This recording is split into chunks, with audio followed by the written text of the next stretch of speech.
You're not.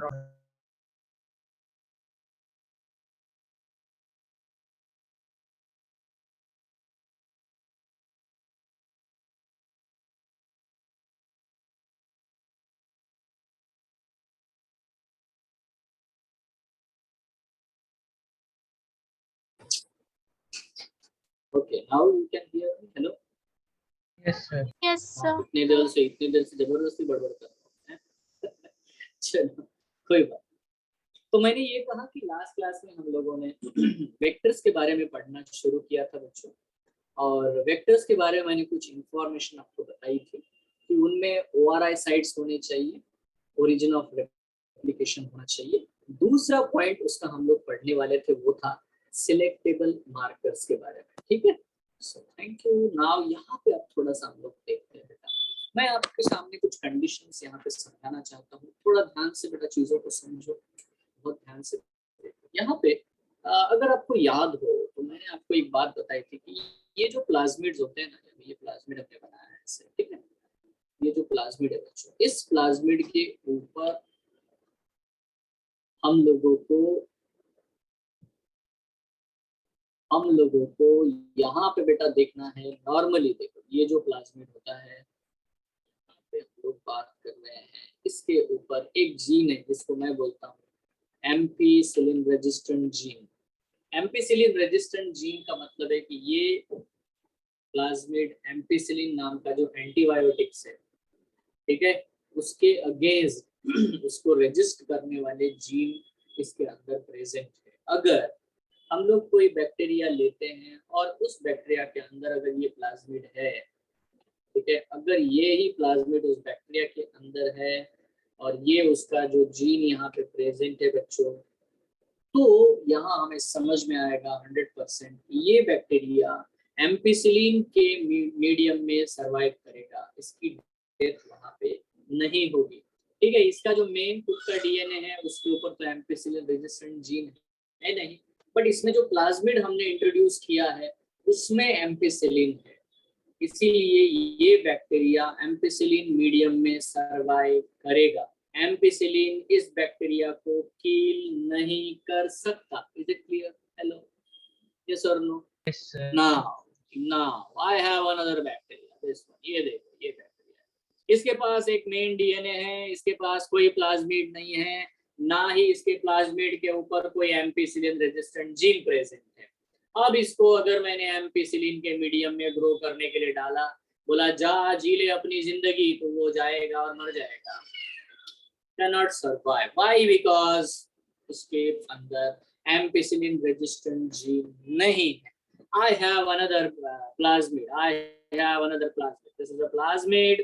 इस plasmid के ऊपर यहाँ पे एक जीन है बेटा, this is the tetracycline resistant. Tetracycline is also an antibiotics. ठीक है, ये बैक्टीरिया को किल कर सकता है।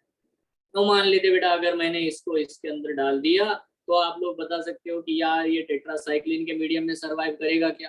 तो आप बोलोगे हाँ सर ये उसके अंदर बिल्कुल सरवाइव करेगा। नाउ मैं आप सबसे क्वेश्चन पूछना चाहता हूँ बच्चों, मेरे पास में एक ये ऐसा पेट्री डिश बनाया मैंने, और इसमें मैंने खाना पीना डाल दिया, न्यूट्रिएंट बना दिया, न्यूट्रिएंट जिसमें बैक्टीरिया ग्रो होगा, और इस खाने पीने में मैंने डाल दिया बेटा टेट्रासाइक्लिन।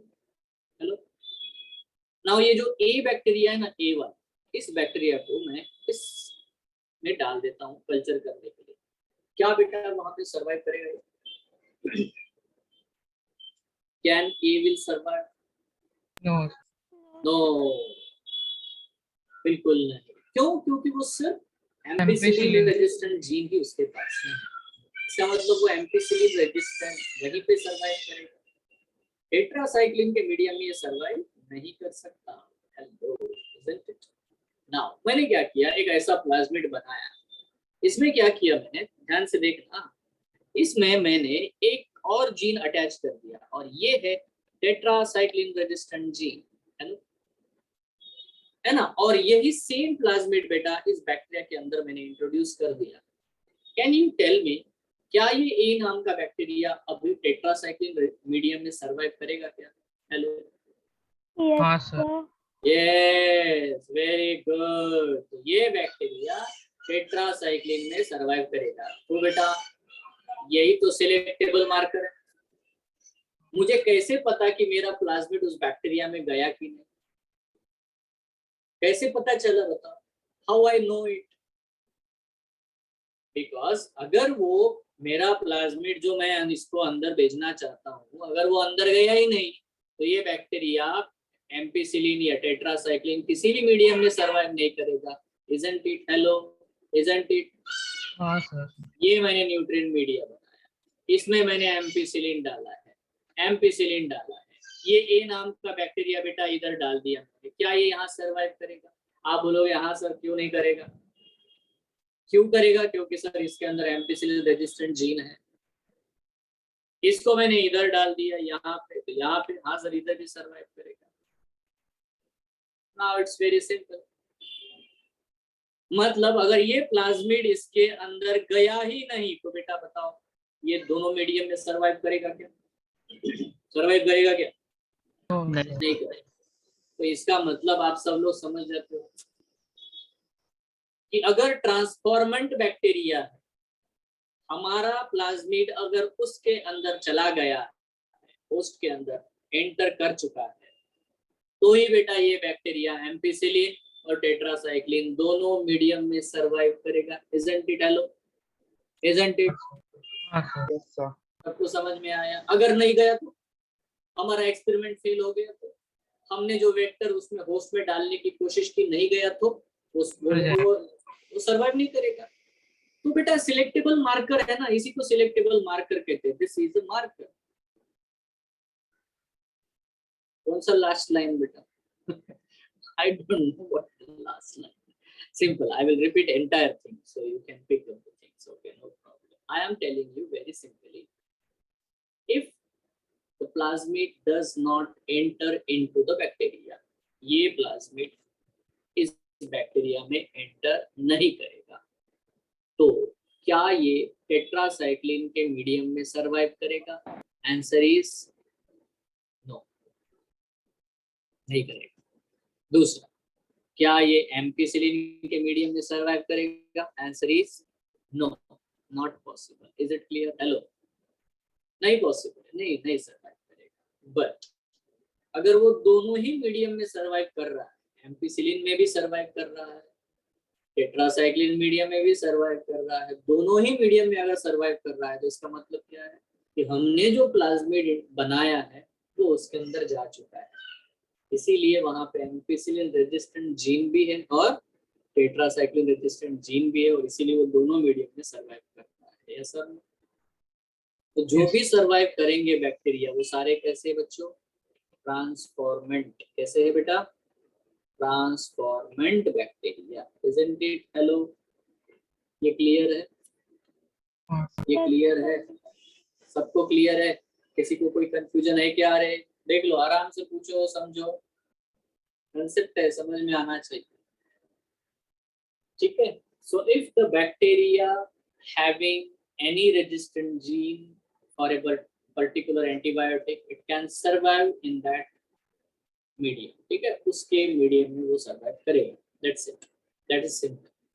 तो मुझे पता चल जाएगा कि मेरा बैक्टीरिया सर्वाइव कर रहा है टेट्रासाइक्लिन में, मेरा बैक्टीरिया सर्वाइव कर रहा है एम्पिसिलिन में। मतलब मैंने जो प्लाज्मिड बनाया था बाहर, है ना, टेट्रासाइक्लिन एम्पिसिलिन दोनों को मिला करके प्लाज्मिड जो बनाया था एज अ वेक्टर, वो उसके अंदर घुस चुका है।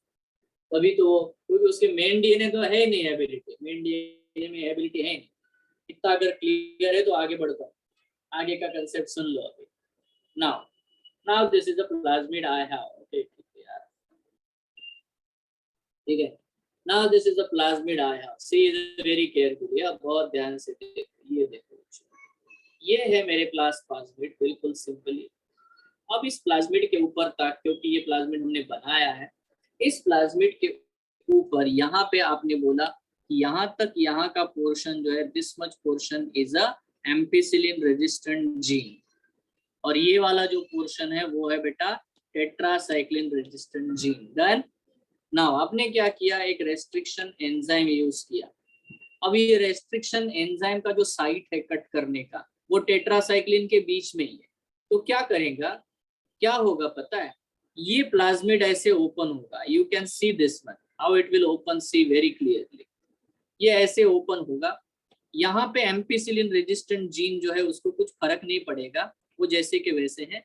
बट बेटा टेट्रासाइक्लिन रेजिस्टेंट जीन बीच से ही टूट गया, कट हो गया। Can you understand this? Restriction a जो एंजाइम यूज किया है उसका साइड बेटा टेट्रासाइक्लिन जीन में ही है, तो उसको कट कर दिया उसने। नाउ आपके पास आपने जो नया जो जीन बनाया हुआ है इंसुलिन का या वो जो भी आप बैक्टीरिया के अंदर डालना चाहते हो वो रेडी है। आपने क्या किया, ये वाला जो जीन है यहाँ पे डाल दिया, बोले अटैच कर दो, रिकम्बाइन आपने बना दिया, ये बन गया आपका रिकॉम्बिनेंट डीएनए। अब इसमें दो चीजें आपको दिखाई देती है कि एम्पिसिलिन रेजिस्टेंट जीन जैसे कि वैसा है, बट टेट्रासाइक्लिन रेजिस्टेंट जीन फट गया है, वो काम का नहीं रहा, ठीक है। और वो वहां से बेटा उसका फ्लैंकिंग हुआ है, and in flanking we have done, है ना, पर्पसफुली हमने प्रॉपरली बेटा टेट्रासाइक्लिन जीन को ही यूज किया, उसका फ्लैंकिंग कर दिया, उसको बीच से तोड़ दिया, और वहां जहां टूटा ना वहां हमारा जो जीन, हमें जो जीन भेजना है, ट्रांसफर करना है बैक्टीरिया के अंदर, उसको जोड़ दिया। कितने लोगों को समझ में आया रे? अच्छा, अब मुझे बताओ ये जो आरडीएनए है उसमें क्या क्या है, कौन बता सकता है? What are the things are there? Ampicillin resistant gene है क्या? हाँ है सर, बराबर। टेट्रासाइक्लिन जीन है क्या? No sir. है बट काम का नहीं है सर, इनएक्टिवेटेड, यस सर। है ना। अच्छा, हमारा इंसुलिन वाला जीन है क्या? हाँ है सर, वो तो लगा है, तो ये बन गया, ठीक है। नाउ सी द सिनारियो, बहुत ध्यान से सब लोग समझे बच्चा। अब मेरे पास बैक्टीरिया है, बहुत ध्यान से देखना, आपको तुरंत समझ में आएगा। ये है बैक्टीरिया, इस बैक्टीरिया का मेन डीएनए है, हमें कोई मतलब नहीं है, नहीं जो भी है, ये ई कोलाई बैक्टीरिया है, ठीक है। अब मैं क्या करना चाहता हूँ, ये मैंने जो रिकॉम्बिनेंट डीएनए बनाया है, मेरा इंसुलिन जीन अटैच करा करके, इसको मैं इसके अंदर घुसाना चाहता हूँ। नंबर 1, अगर ये इसके अंदर चला गया तो इसके अंदर एम्पिसिलिन रेजिस्टेंट जीन है, but tetracycline gene is flank, tetracycline gene is flank, hello. तो नंबर 1 थिंग, अब मैं इसको कल्चर करके देखता हूं ऑन द पेट्री डिश, ठीक है। पेट्री डिश पे कल्चर करके देखता हूं क्या ये एम्पिसिलिन पे सरवाइव कर रहा है कि नहीं। अगर एम्पिसिलिन पे सरवाइव कर रहा है मतलब ट्रांसफॉर्मेशन हो चुका है, हेलो। कितने लोगों को समझ में आया रहे? मतलब हमारा रिकॉम्बिनेंट डीएनए उस बैक्टीरिया में चला गया, मुझे पता चला। कैसे पता चला? क्योंकि वो एम्पिसिलिन में सरवाइव कर रहा है यार, नहीं तो कैसे सरवाइव करता? उसमें खुद में तो दम है नहीं, हमारा वेक्टर गया इसीलिए तो सरवाइव कर रहा है, तो ट्रांसफॉर्मेशन हो चुका है। बट इश्यू अब मुझे चेक करना है कि जो अंदर वेक्टर गया है वो रिकॉम्बिनेंट है कि नहीं है। तो इसको चेक करने के लिए मैंने क्या किया, एक और बेटा पेट्री डिश बनाया, और इस पेट्री डिश में ये जितने भी वेक्टर अभी बैक्टीरिया ग्रो हुए हैं सारे ट्रांसफॉर्मेंट है, क्योंकि यहाँ पे ग्रो हुए हैं मतलब ट्रांसफॉर्मेंट है। इनमें से कुछ उठाया मैंने 4-10-15 और इसके ऊपर डाला, जिस ये एक्चुअली टेट्रासाइक्लिन वाला मीडियम, और पता चला कि यार यहाँ पे ये मर रहा है, सरवाइव नहीं कर पा रहा। इसका मतलब मेरा एक्सपेरिमेंट सक्सेसफुल है। कितने लोगों को समझ में आया? यहाँ पे वो सरवाइव कर रहा है, यहाँ नहीं कर रहा है, मतलब मेरा एक्सपेरिमेंट सक्सेसफुल है। क्यों? ये है सिलेक्टेबल मार्कर, देखो ये सब नोबेल प्राइज है भाई। बिकॉज वो इंसुलिन बीच में गया होगा तो ही वो, हाँ, क्योंकि मतलब टेट्रासाइक्लिन को इनएक्टिवेट किया।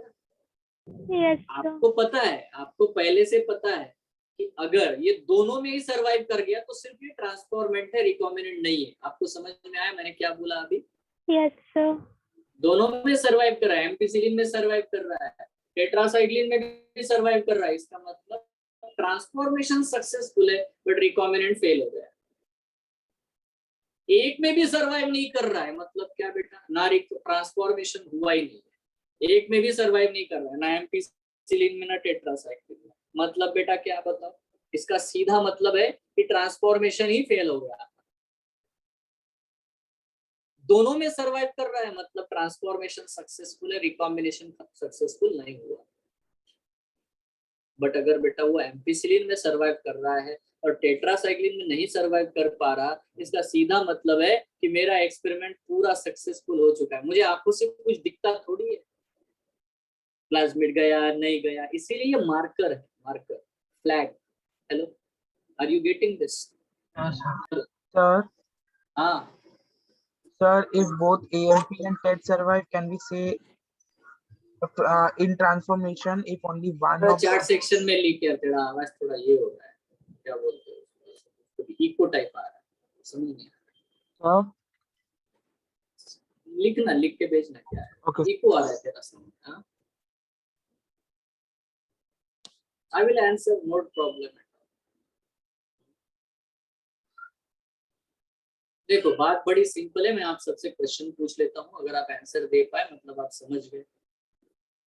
ठीक है, मैंने कहा कि देखो एम्पिसिलिन में भी सर्वाइव नहीं कर रहा है, it's not ampicillin and tetracycline, दोनों में ही बेटा वो सर्वाइव नहीं कर पा रहा, दोनों में नो है। तो क्या मतलब है?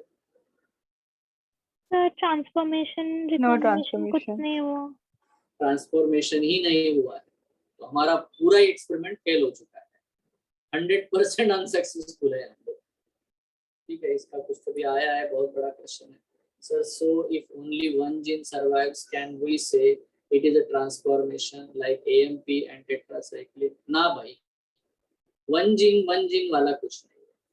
आपको पता है कि आपने कौन से जीन को फ्लैंक किया, समझ रहे हो क्या? Yes, sir. अगर मैंने एम्पिसिलिन को फ्लैंक किया होता और टेट्रासाइक्लिन को रखा होता तो मेरा रिजल्ट कैसा था? वो टेट्रासाइक्लिन में सर्वाइव होता और एम्पिसिलिन में नहीं होता। आया क्या समझ में वेदन? Yes, sir. हाँ, यही तो समझदारी है।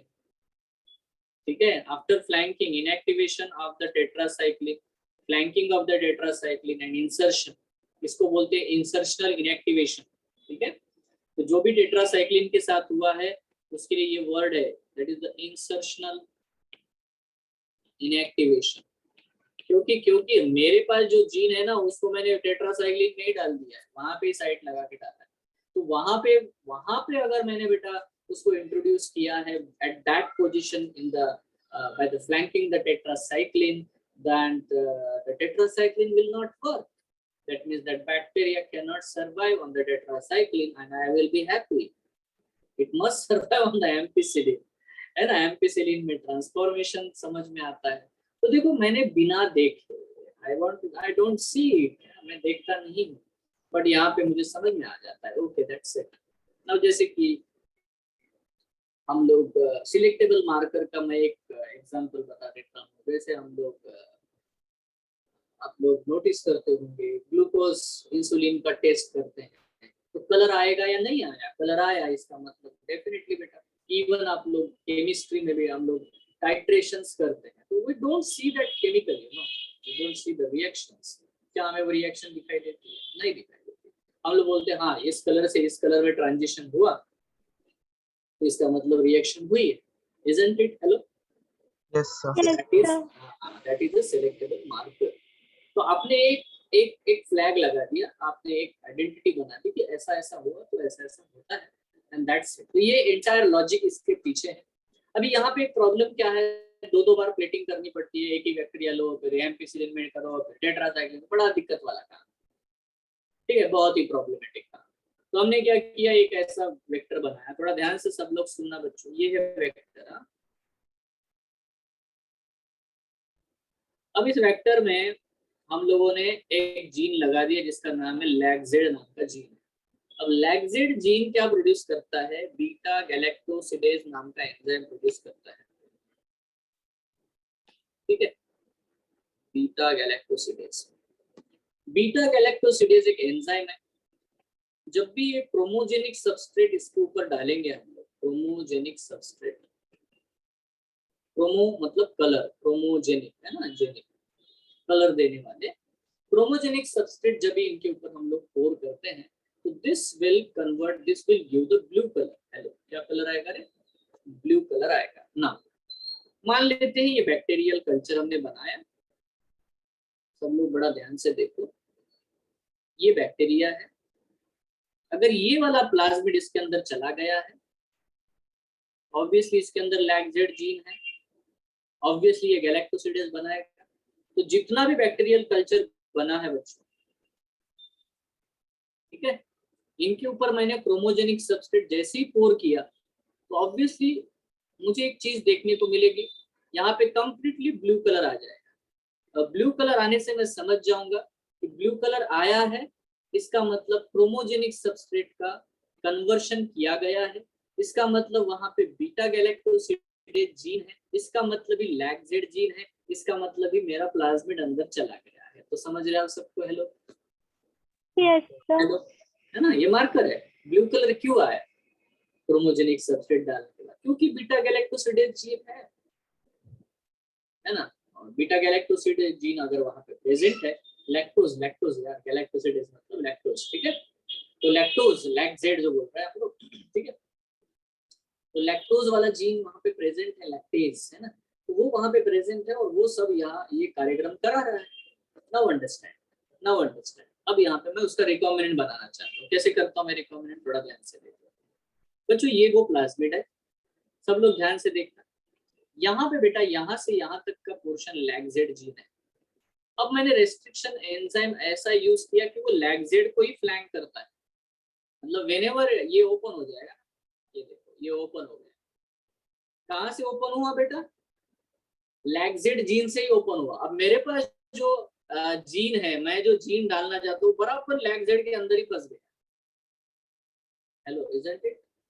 Are you getting this? Hello, हाँ सर। है ना?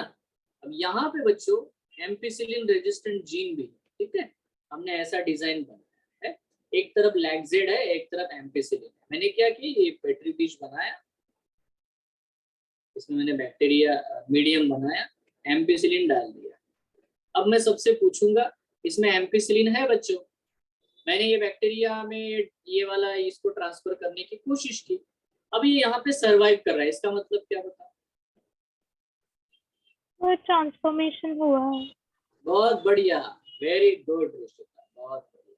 तो ट्रांसफॉर्मेशन हुआ है, इसका मतलब सिंपल है, ट्रांसफॉर्मेशन हुआ है। बट मैंने क्या किया कि इसके ऊपर और एक चीज डाल के देखी। क्या डाला उसमें? क्रोमोजेनिक सबस्ट्रेट डाला, ठीक है, क्रोमोजेनिक सबस्ट्रेट डाला। अब जैसे सबस्ट्रेट डाला यार, कोई कलर ही नहीं आ रहा है। क्यों नहीं आ रहा है बताओ? तो डीएक्टिवेट हो गया ना। फ्लैंकिंग नहीं हुआ। Insertional inactivation of the lacZ gene. वो जो डीएनए है, लैक्जेड वाला जो जीन सीक्वेंस है, उसको आपने यार खराब कर दिया। अब वो बीटा गैलेक्टोसिडेज एंजाइम बना ही नहीं। तो मैंने एक ही प्लेट में दोनों काम करके देख लिया। अभी डबल प्लेटिंग करने की जरूरत है क्या? हेलो, बार बार ये नो सर। पहले एम्पिसिलिन में डालो फिर टेट्राज, ऐसा नहीं करना है। एक ही बार में कार्यक्रम खत्म। No double plating. क्लियर है बेटा सबको? तो बस सारे जीन्स ऐसा लाइक कलर्स नहीं प्रोड्यूस करते होंगे ना? क्या बेटा? सर सारे जीन्स ऐसा कोई सब्सटेंस नहीं प्रोड्यूस करते होंगे ना नहीं जिससे हम कलर लोग आता इसीलिए है? हम लोग प्लाज्मिड को बनाते हैं। हम लोग पहले प्लाज्मिड डिजाइन करते, तो हमको पता है कौन कौन से जीन कलर दे सकते हैं, क्या कर सकते हैं, तो हम लोग वही जीन यूज करते हैं। Okay sir. हाँ, ऐसा नहीं कि बस कुछ भी उठाया, कैसे नहीं होता। हमने प्रॉपर पोजीशंस बनाया। तो देखो आज हमारी टेक्नोलॉजी बहुत आगे है। अभी परसों फिजियोलॉजी का, मेडिसिन का नोबेल प्राइज मिला। किस चीज के लिए मिला? है ना, 3 ही दिन हुए ना नोबेल प्राइज 2021 का मिला है ना, मेडिसिन का, फिजियोलॉजी का। कहाँ पे मिला है? तो हमारी बॉडी इतने अलग अलग प्रकार के टेम्परेचर और टच, इनको कैसे समझती है, उसके केमिकल सिग्नलिंग क्या है, उसका मॉलिक्यूलर एक्चुअली वे कैसा है, how our body actually detects all this, ठीक है, उसकी डिस्कवरी करने वाले 2 साइंटिस्ट है ना। उन्होंने पूरा यार ये प्रॉब्लम सॉल्व किया। They have explain to the world कि how these are single cells, हमारे हाथ पैर, हमारी स्किन कैसे क्या समझ जाती है ना। मतलब आप एक पिलो को हाथ लगाओ, पिलो, है ना, या एक पेन को हाथ लगाओ, एक बुक को हाथ लगाओ, सोचो कि कोई अंधा आदमी ना, अंधा ब्लाइंड पर्सन, तो वो सिर्फ टच से, स्पर्श से बता सकता है कि वो कौन से ऑब्जेक्ट्स हैं। सो है ना, तो ये बहुत बड़ी चीज है। तो ऐसा कैसा कौन से केमिकल है यार कि मतलब हम कहते हैं कि वही सेम प्रोटीन से, तो ये जो चीज है ना, इसको बेटा उन्होंने सॉल्व किया है। स्टिमुलस की वजह से नहीं था क्या फीलिंग? क्या बेटा? सब मतलब वो तो पहले से हम लोग स्टिमुलस की वजह से फील कर सकते थे ना? स्टिमुलस, स्टिमुलस तो बेटा स्टिमुलस का मॉडिफिकेशन है ना, मतलब देखो तुम्हें शायद इसका डेप्थ समझ में नहीं आया, मैं समझा। अगर हम ये माने कि हमारे ब्रेन में जो भी इंफॉर्मेशन जाती है वो इलेक्ट्रिक इंपल्सेस होते हैं, हेलो इजंट इट, यही ना स्टिमुलस, थ्रेशोल्ड, यही ना बोल रहा है, यही कि नहीं, बस इंपल्सेस जाते हैं, but how it create emotions, you know, okay sir. How it create emotions. क्या एक इलेक्ट्रिक इंपल्स से तुम हंसोगे, दूसरे इलेक्ट्रिक इंपल्स से तुम रोगे, ये जो चीज है ना, हाउ दे आर मॉडिफाइड। तुमने स्टिमुलस बोला ठीक है, बट ये स्टिमुलस कैसे एक्चुअली मॉडिफाई होते हैं, how this chemicals are actually converted into a real feelings, you know, समझ रहे हो आप? समझा सर। तो ये बहुत बड़ी बात है, मतलब ये नहीं अभी मैं इसको समझाना, ये बहुत बड़ी बात होती है। So lot of things are there. अभी हम लोग रोबोटिक्स में इतना काम कर रहे हैं, रोबोटिक्स में, तो ये सब चीजें हम यूज करना चाहते हैं, ये सारा knowledge we want to use it, उनको हम लोग एकदम ह्यूमनॉइड बनाना चाहते हैं। ह्यूमनॉइड मतलब ह्यूमन जैसा, ह्यूमनॉइड मतलब आपको समझ में आता है, है ना? Yes, anyway, sir. तो बात बहुत क्लियर है, यहाँ पे आप अगर थोड़ा सा ध्यान से समझ लो तो ये है बेटा कंसेप्ट सिलेक्टेबल मार्कर का। मतलब हम सारी चीजें इनडायरेक्ट वे से देखना चाहते हैं, या इनडायरेक्ट वे से तो हमें मार्कर्स चाहिए, ठीक है, सिग्नल्स चाहिए जो हम समझ सके, ठीक है, जो लॉजिकल भी हो, जो उसको सूट भी हो सके। Anyway will move to the here, यहाँ पे वही पॉइंट्स लिखे हुए हैं, ठीक है, मैं बस वो पढ़ के बता दूंगा, है ना। सिलेक्टेबल मार्कर क्या कर सकता है, just wait for the minute, okay, ये स्लाइड पे वापस आते हैं। So here there is a slide in front of you. It helps. Selectable marker क्या करता है, उसको मार्कर जीन भी बोलते थे, marker gene. So it helps to select the transformants and eliminate the non-transformant. कौन से बैक्टीरिया में गया है वो ट्रांसफॉर्मेंट, जिसमें नहीं गया वो नॉन ट्रांसफॉर्मेंट, ठीक है। Transformation is a procedure in which the piece of DNA is introduced into the host bacterium, ठीक है। तो किसी भी होस्ट बैक्टीरियम में हम लोग पीस ऑफ डीएनए इंट्रोड्यूस करा सकते हैं, और जब भी करेंगे तो हमें पता चलना चाहिए कि यार वो गया या नहीं गया, इसीलिए सिलेक्टेबल मार्कर्स प्रेजेंट होते हैं। खास करके वो एंटीबायोटिक रेजिस्टेंट जीन होते हैं, जैसे कि एम्पिसिलिन, क्लोराम्फेनिकॉल, टेट्रासाइक्लिन और कैनामाइसिन, बहुत सारे, ठीक है, एक्सेट्रा एक्सेट्रा एक्सेट्रा, बहुत सारे हैं। तो अब यार देखो, normal E coli cells have no resistance against these antibiotics. अब यार एक नॉर्मल सा जो गांव में घूमने वाला है ई कोलाई बैक्टीरिया है, आपके कोलन में, आपके इंटेस्टाइन में रहते हैं, उसमें वो एंटीबायोटिक रेजिस्टेंट कैपेसिटी नहीं है, वो नॉर्मल है, उसमें वो प्लाज्मिड भी नहीं। बस उसमें अगर हम वो प्लाज्मिड डिजाइन करके डाल दें तो ही बेटा उसमें रेजिस्टेंस आ सकता है। तो हम क्या करते हैं, तो लिंक है ना, तो हम लोग बिल्कुल वही काम करते हैं, हम लोग सिलेक्टेबल मार्कर बना लेते हैं एंड देन आइडेंटिफाई करते हैं, ठीक है। सो ये हो गया बेटा सिलेक्टेबल मार्कर के बारे में पूरा मैंने कंसेप्ट बताया। नाउ आते हैं बेटा तीसरा पॉइंट, कि इनके ऊपर क्लोनिंग साइट्स होने चाहिए, जिसको आप वेक्टर बोल रहे हो, है ना, उसके ऊपर क्लोनिंग साइट होना चाहिए, ठीक है। मतलब देखो, अगर कोई गाड़ी है उसमें डबल सीट भेजना चाहते हो तो पीछे एक सीट तो होनी चाहिए जिसपे कोई बैठे, है ना, ड्राइवर के अलावा, ठीक है। तो डेफिनेटली बेटा if there is a site for addition of, तो यहाँ पे आप देख सकते हो बाम H1 के लिए एक साइट है जहां वो कट कर सकता है, या साल1 नाम का जो रेस्ट्रिक्शन एंजाइम है, देखो दोनों ही बेटा टेट्रासाइक्लिन को फ्लैंक कर पाते हैं, क्या आपको दिखाई दे रहा है? बाम H1 ये एंजाइम टेट्रासाइक्लिन को फ्लैंक करता है ना। साल1 नाम का जो एंजाइम है वो भी टेट्रासाइक्लिन को फ्लैंक करता है। वैसे ही अगर आप देखोगे तो यहाँ पे आप देख सकते हो PVU1 नाम का रेस्ट्रिक्शन एंजाइम एम्पिसिलिन को फ्लैंक कर सकता है, यहाँ पे भी वो कट कर सकता है। तो हर एक बार एक तो कम से कम एक क्लोनिंग साइट, मतलब एक रेस्ट्रिक्शन साइट होना चाहिए उस प्लाज्मिड के ऊपर, जहाँ पे हम हमारा जो जीन है ना, जो हमें एक्चुअली भेजना है, ट्रांसपोर्ट करना है, उसको हम अटैच कर सके।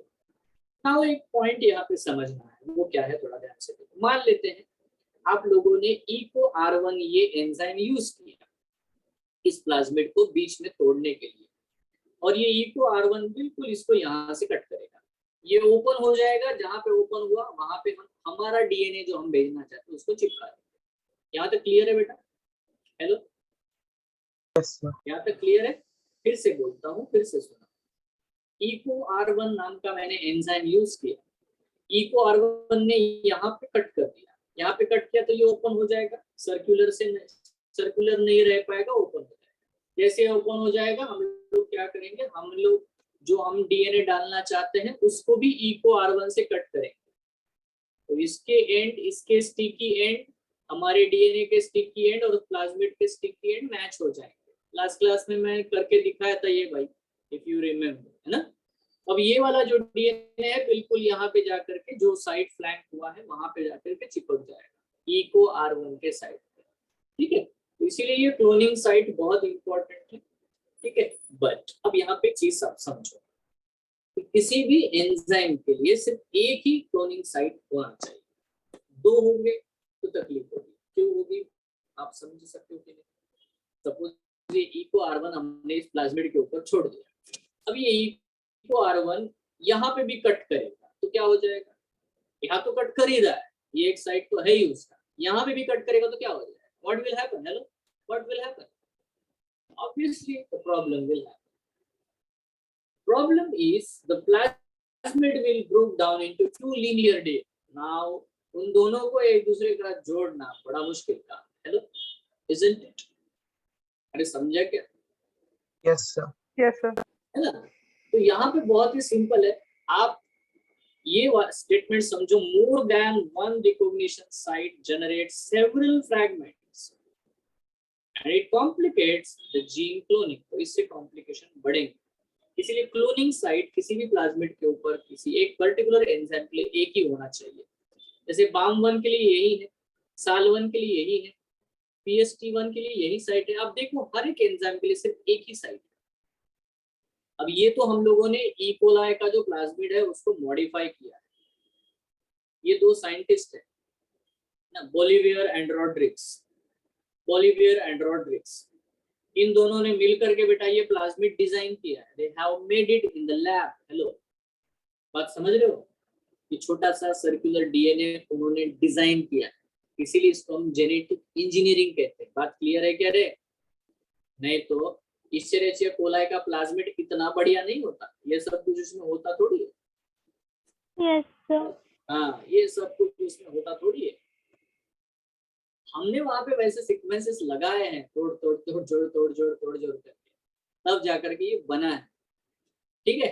तो इसका नाम रखा गया है PBR322। स्मॉल p का क्या मतलब है, प्लाज्मिड, BR का मतलब क्या है, बोलिवियर एंड रॉड्रिक्स, दोनों साइंटिस्ट हैं, ठीक है। एंड देन 322 मतलब उन्होंने ऐसे बहुत सारे बना करके देखे, ये बढ़िया बन गए। नंबर 322 वाला 322 अच्छा बना, बताओ आप कितनी मेहनत होती होगी, हेलो, है ना। Yes, sir. हाँ, सो लाइगेशन ऑफ अलाइन DNA, मतलब जो भी DNA आप लोगों ने, ये एलियन DNA जो है, ये एलियन ही तो है, foreign DNA, is carried out at a restriction site present in one of the two antibiotic resistant gene। तो हम लोग कोशिश करते हैं कि हम लोग किसी जीन का जो एंटीबायोटिक, ये एम्पिसिलिन वाला इधर है, ये टेट्रासाइक्लिन वाला इधर है, तो कहीं पे वहीं पे हम लोग करें, क्योंकि हमें सिलेक्टेबल मार्कर जैसा उसको यूज करना है, ठीक है। तो यहाँ पे हम लोग देख सकते हैं कि BAM-H1 site of the tetracycline resistant gene in E. coli cloning vector PBR322, ये एक एग्जांपल मैं आपको बता रहा हूँ, ठीक है। क्या यहाँ तक बेटा सबको क्लियर है? हेलो, सबको क्लियर है? 322 क्या? 320 क्या बेटा? सर PBR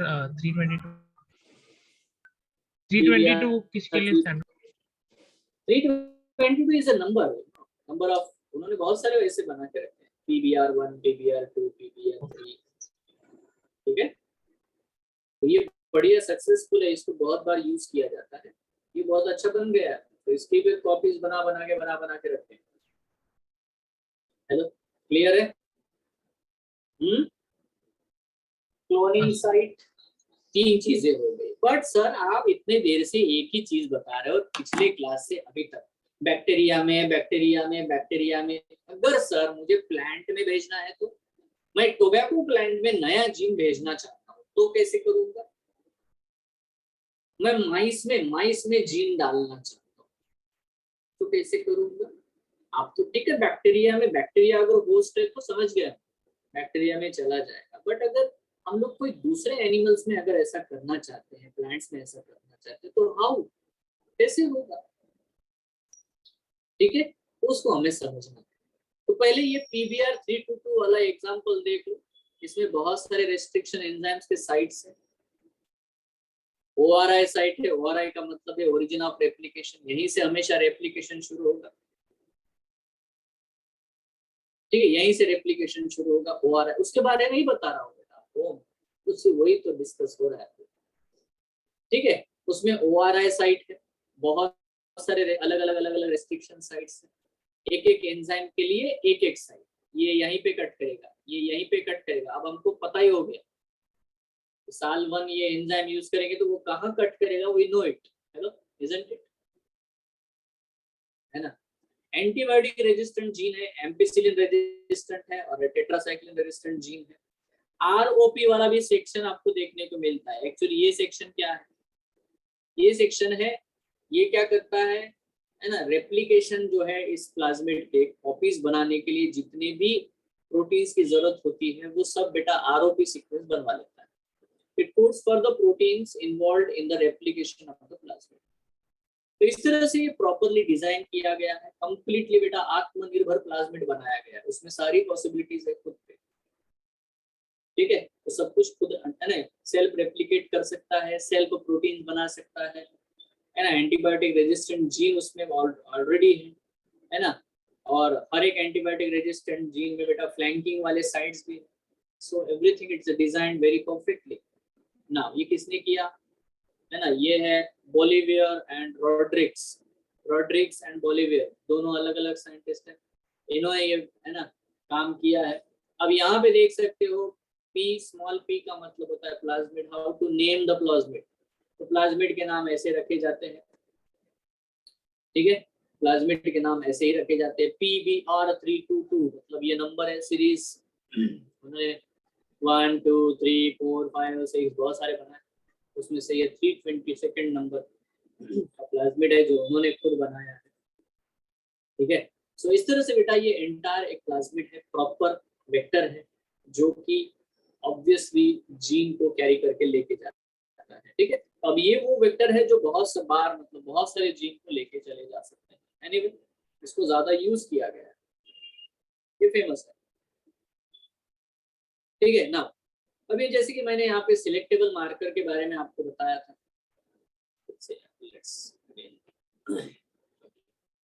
तो मैंने सिलेक्टेबल मार्कर वाला फंडा आपको बताया, रिकॉम्बिनेंट है तो क्या होगा, नॉन रिकॉम्बिनेंट क्या होगा, तो मैंने पेन एंड पेपर पे ये सारा प्रोसेस आपको A to Z समझाया। एम्पिसिलिन में भी सर्वाइव कर रहा है, टेट्रासाइक्लिन में भी सर्वाइव कर रहा है, इसका मतलब है कि वो ट्रांसफॉर्मेशन हमारा सक्सेसफुल हो चुका है।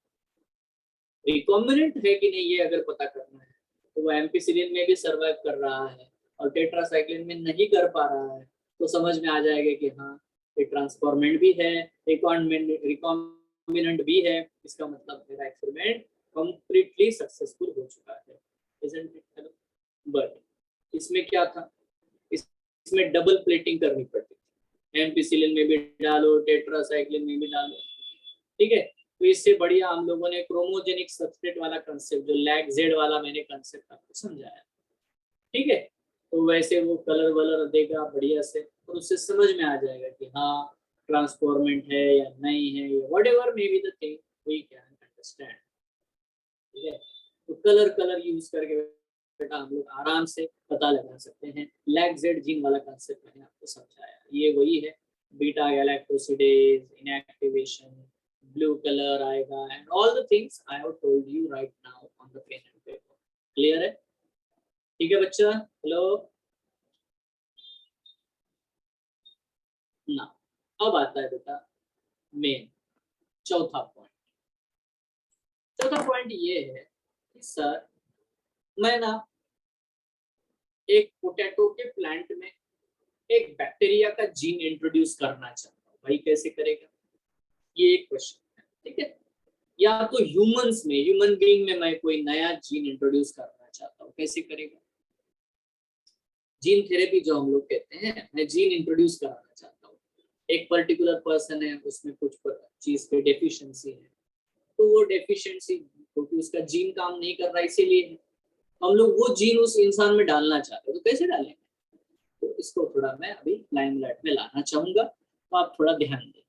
नंबर 1, प्लांट्स के बारे में बात करते हैं। Vectors for cloning genes in plants and animals, ठीक है? तो उनके लिए क्या वेक्टर्स है? Genetic tools of some pathogens is transformed into useful vectors for delivering genes to plants and animals. अब यहाँ पे थोड़ा ध्यान देना, बहुत ध्यान से सुनो मैं क्या कह रहा हूँ। नंबर वन पॉइंट ये है कि एक ह्यूमन है, ये प्लांट को लेते हैं, जैसे ये प्लांट है टोबैको प्लांट, ठीक है? अब इस टोबैको प्लांट को मैंने बार बार ऑब्जर्व किया कि यार इस टोबैको प्लांट को कैंसर होता है।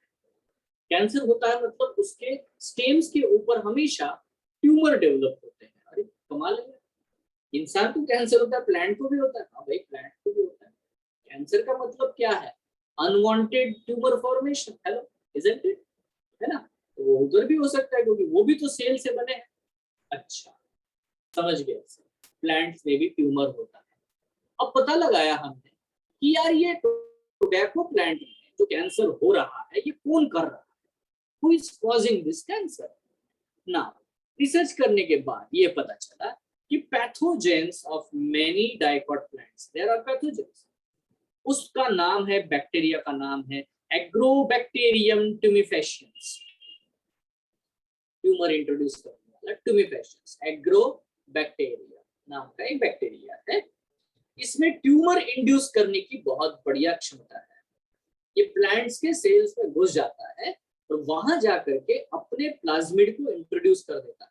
इसके पास एक बढ़िया प्लाज्मिड है और उस प्लाज्मिड के ऊपर जीन प्रेजेंट है जिसको हम लोग कहते हैं tumour inducing gene, TI gene.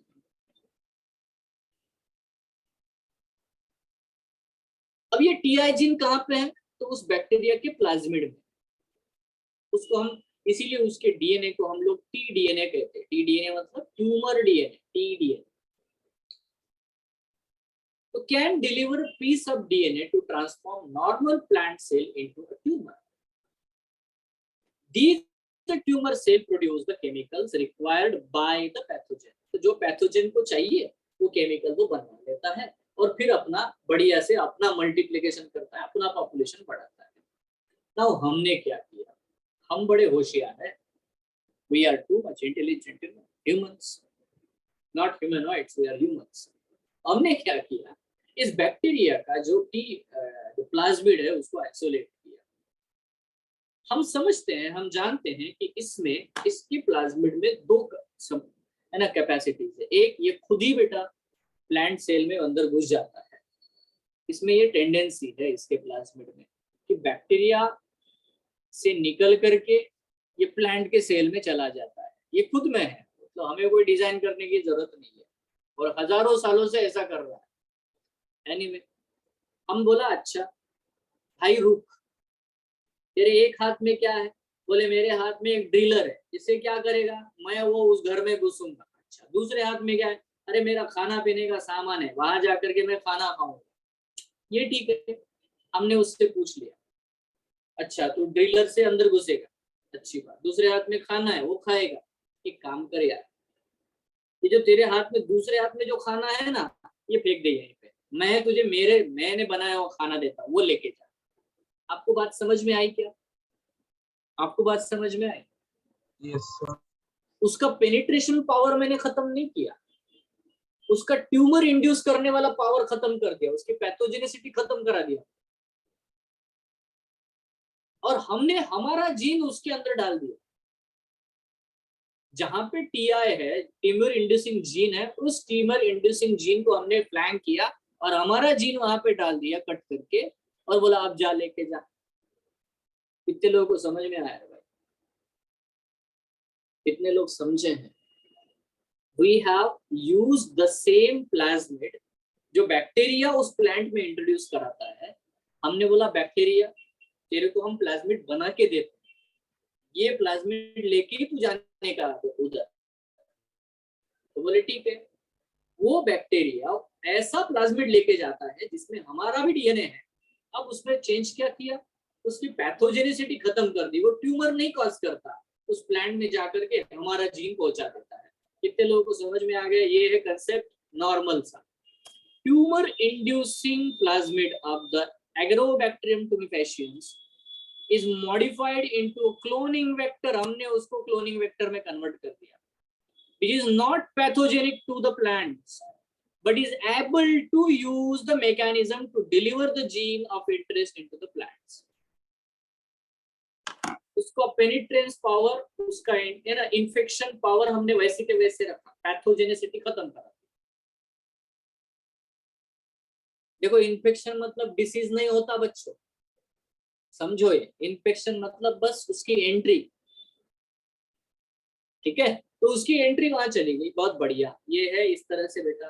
Maximally plants के लिए हम लोग इसी बैक्टीरिया को यूज करते हैं, agrobacterium तुमेफेशियंस, to introduce the gene whatever you want। Hello, are you clear? Are you clear? Yes, sir.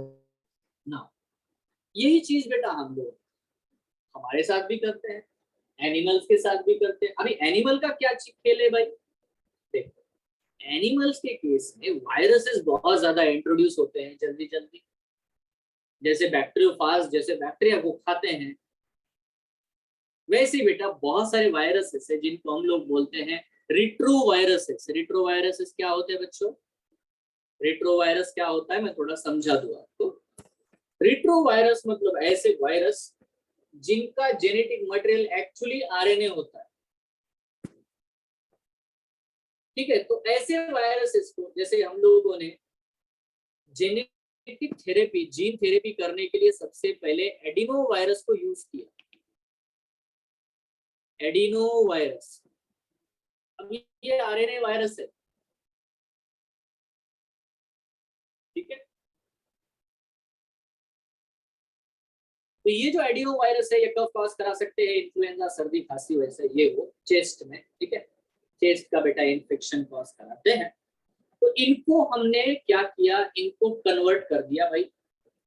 ये क्योंकि खुद ही जाते हैं, इनको तो हम बेचते नहीं है। They have that power. जाएंगे डीएनए लेके जाएंगे, आरएनए लेके जाएंगे, इंट्रोड्यूस करा देंगे चीजों को। तो हमने वही किया भाई।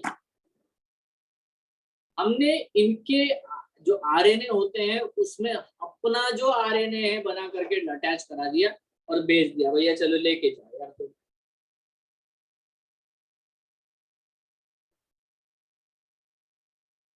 आवाज आ रही बेटा आपको? Hello, yes sir. ओके। तो लेके जाओ भाई, पैथोजेनिसिटी खत्म करा दो, वो डिसीज नहीं कॉज करा सकता।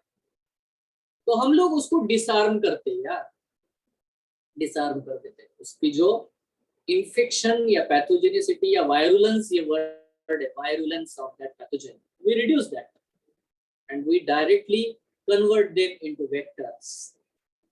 जा ही रहा है ना, तो थोड़ा मेरा सामान भी पहुंचा दे, ये डायलॉग है नॉर्मल, है ना? So they are used to deliver desirable gene into the animal cells, retrovirus, adenovirus, ठीक है? तो यहाँ पे बेटा हम लोगों ने वेक्टर के बारे में पढ़ा। यहाँ तक हमने किसके बारे में पढ़ा? वेक्टर के बारे में। बट एक और क्वेश्चन आता है, रिसीव करने वाले में भी तो कैपेसिटी होनी चाहिए, है ना?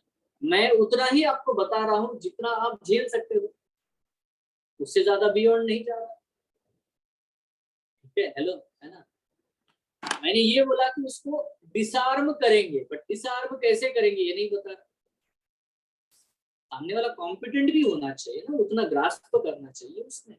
तो बेसिकली यहाँ पे हमने वेक्टर बना दिया, हमने रेस्ट्रिक्शन एंजाइम करा दिया, हमने रिकॉम्बिनेंट डीएनए बना दिया, बट उस बैक्टीरिया में या उस होस्ट में इतना बेटा है ना, वो कोऑपरेट तो करे, वो प्लाज्मिड को ले तो ले, और जिस जीन को उसने एक्सेप्ट किया उसको एक्सप्रेस होने का मौका भी दे।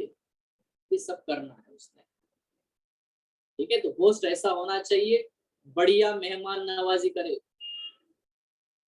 घर में आने दे, नहाने की सुविधा कराए, कॉपी होने की सुविधा दे, एक्सप्रेस होने की सुविधा दे, एक्सप्रेस होकर के वो अपने प्रोटीन बनाए तो भी इसको दिक्कत नहीं हो। तो ऐसा कॉम्पिटेंट होस्ट चाहिए। तो हमने ई कोलाई बहुत बढ़िया कॉम्पिटेंट होस्ट है, इसीलिए उसको हम ज्यादा से ज्यादा यूज करते हैं। Isn't it? Hello? ठीक है। तो किसी भी बैक्टीरिया में उठाया, पता नहीं आज नया डिस्कवर किया, उसको एज ए कॉम्पिटेंट होस्ट हम लोग यूज नहीं करते। Understand this. तो बच्चों क्या चीज है, देखो यहाँ तो ये मशीनरी दिख रही है हमको। DNA is an hydrophilic molecule, बड़ा ध्यान से समझो। DNA is a hydrophilic molecule, hydrophilic. So it cannot pass through the cell membrane, क्योंकि सेल मेम्ब्रेन के थ्रू जो चीज पास होती है ना, वो लाइपोफिलिक होनी चाहिए। लाइपोफिलिक, लिपिड लाइपोफिलिक, ये हाइड्रोफिलिक है यार। तो वो प्लाज्मा मेम्ब्रेन को डायरेक्टली क्रॉस करके अंदर जा नहीं सकता, तो फिर क्या होगा? सो to avoid this problem, bacterial cells are treated with a specific concentration of divalent cations. तो हम लोग क्या करते हैं, जैसे कि यहाँ पे आप देखो कैल्शियम, कैल्शियम है ना, डाइवैलेंट कैटायन है, you know it, hello, isn't it, है ना। तो हम लोग कैल्शियम यूज करते हैं। कैल्शियम इवन हमारे बेटा न्यूरल ब्रेन जो होता है, नर्वस सिस्टम, उसमें भी बहुत ज्यादा यही काम कराता है ना, परमिएबिलिटी बढ़ाने का काम कैल्शियम करता है। तो हमने उसको यूज किया और देखा कि उसका प्लाज्मा मेम्ब्रेन परमिएबल हो जाता है, किसका, बैक्टीरिया का, या जो भी होस्ट है उसका। So DNA enter the bacterium through the pores in the cell wall.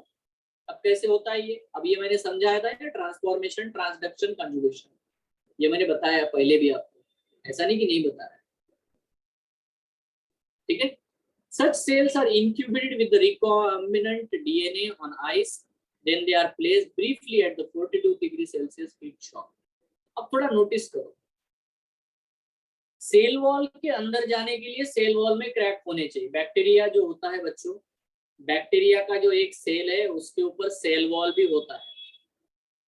अब मेन है कि डीएनए जो हम भेजना चाहते हैं, जो बाहर सॉल्यूशन में रखा हुआ डीएनए है, उसको पहले सेल वॉल को क्रॉस करना पड़ेगा, फिर प्लाज्मा मेम्ब्रेन को क्रॉस करना पड़ेगा।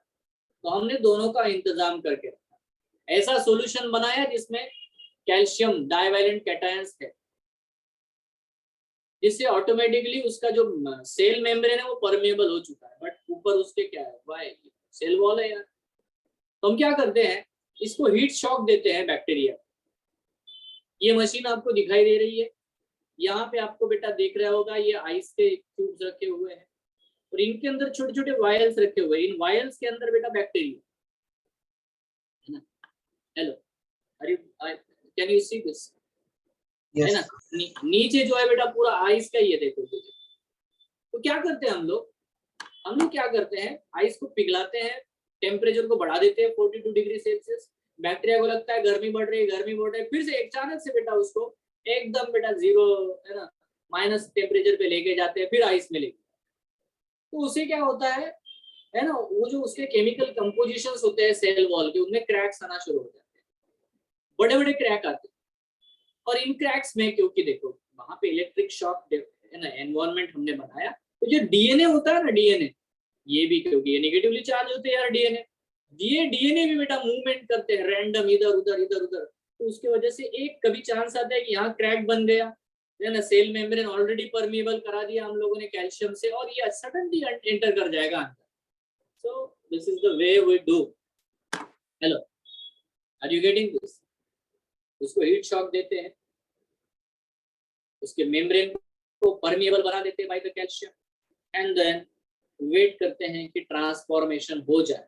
अब ट्रांसफॉर्मेशन हुआ या नहीं ये चेक करने का तरीका मैंने सिलेक्टेबल मार्कर मैंने बता दिया। Hello, isn't it? बताया ना ट्रांसफॉर्मेशन हुआ या नहीं, कैसे करते हैं, है ना? यही ये लेंगे, इसमें से डाल देंगे कल्चर मीडियम में, एम्पिसिलिन के मीडियम में, पता करेंगे वहां अगर सर्वाइव कर गए मतलब वाह वाह वाह, मजा आ गया, ऐसा ही होगा, उसका मतलब सक्सेसफुल है। नहीं है तो फिर से शुरू करेंगे प्रोसेस। तो ये मैनीफोल्ड करना पड़ता है, ऐसे नहीं कि एक ही बार में आपने एक्सपेरिमेंट कर दिया, एक ही बार एकदम चमत्कार थोड़ी होता है। सो this is the way. Now competent host हम लोग डेफिनेटली सो। तो सर ये तो ठीक है, बैक्टीरिया में इंट्रोड्यूस करने का एक और तरीका है। देखो हमारे जो एनिमल सेल होते हैं उनमें वेक्टर के अलावा कोई और मेथड है क्या जिससे हम लोग उनको ट्रांसपोर्ट कर सके? देखो कुछ मेथड्स है, मैं आपको बता देता हूँ। अच्छा, मैं एक सिंपल क्वेश्चन पूछना चाहता हूँ, ह्यूमन बीइंग का लार्जेस्ट सेल कौन सा है? कौन बताएगा? ह्यूमन बीइंग का नर्व सेल। नहीं, वो लॉन्गेस्ट होता है बेटा। ओवरीज। ओवरी नहीं बेटा, egg cell. Egg cell. Egg cells, हाँ sir sorry. Egg cell correct है। तेरा तो बोलना क्या चाहता था मैं समझ गया, बट एग सेल। तो अभी देखो हम लोगों ने ऐसे नैनो लेवल के इंजेक्शंस बना के रखे हैं, you know, now this is very dangerous thing, you know. Micro injections इसको हम लोग एक्चुअली कहते हैं, बट उनका जो नीडल होता है वो नैनो लेवल का एकदम से, जो डीएनए को लेके जाए।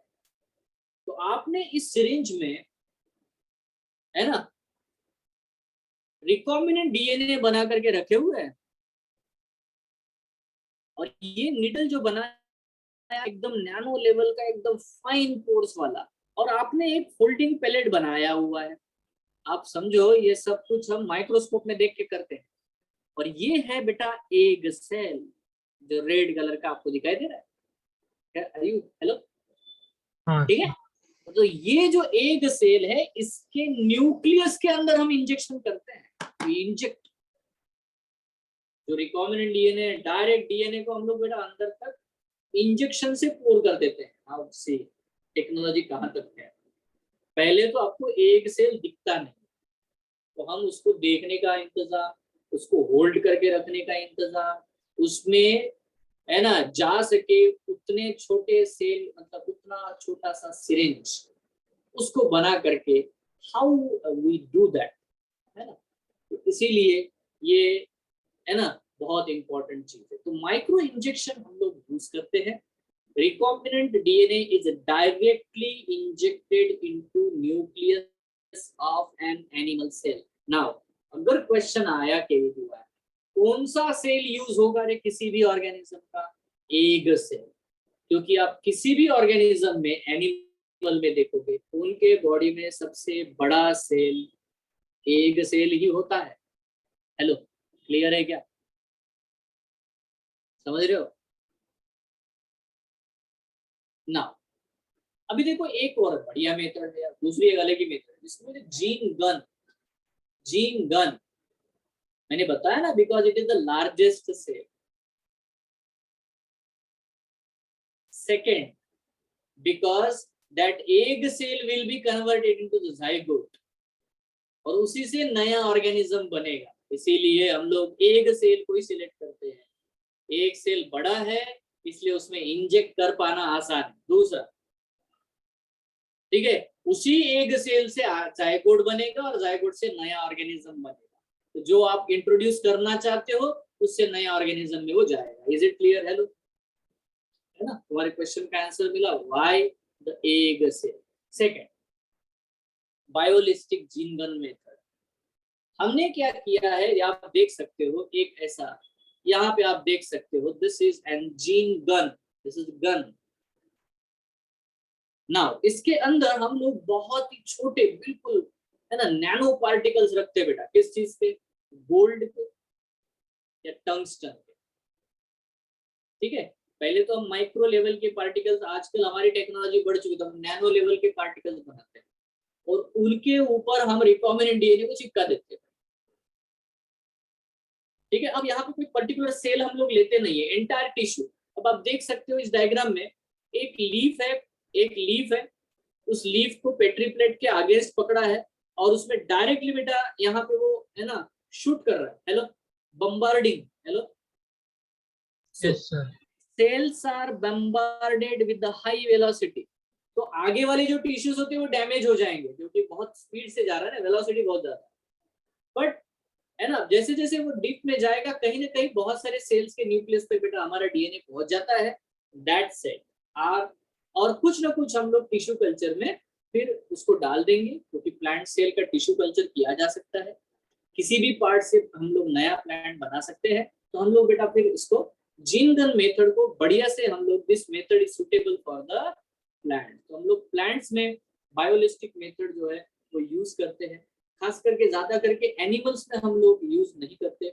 एनिमल्स में हम लोग माइक्रो इंजेक्शंस को यूज करते हैं या रेट्रोवायरसेस को यूज करते हैं, है ना। जैसे डिसआर्म पैथोजेंस को हम लोग यूज करते हैं when it infect the cell, transfer the recombinant DNA into the host.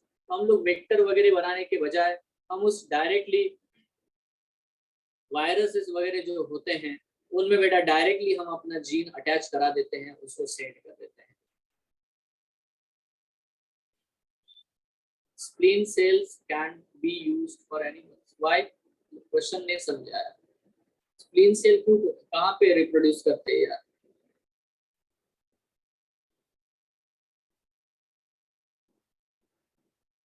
ना हमें नया ऑर्गेनिज्म बनाना है। We want to make new organism, ठीक है। So there are lot of things. मतलब ये देखो, ये तो बहुत बेसिक लेवल पे है, ऐसा कुछ सोचेगा तो बहुत कुछ है, ठीक है।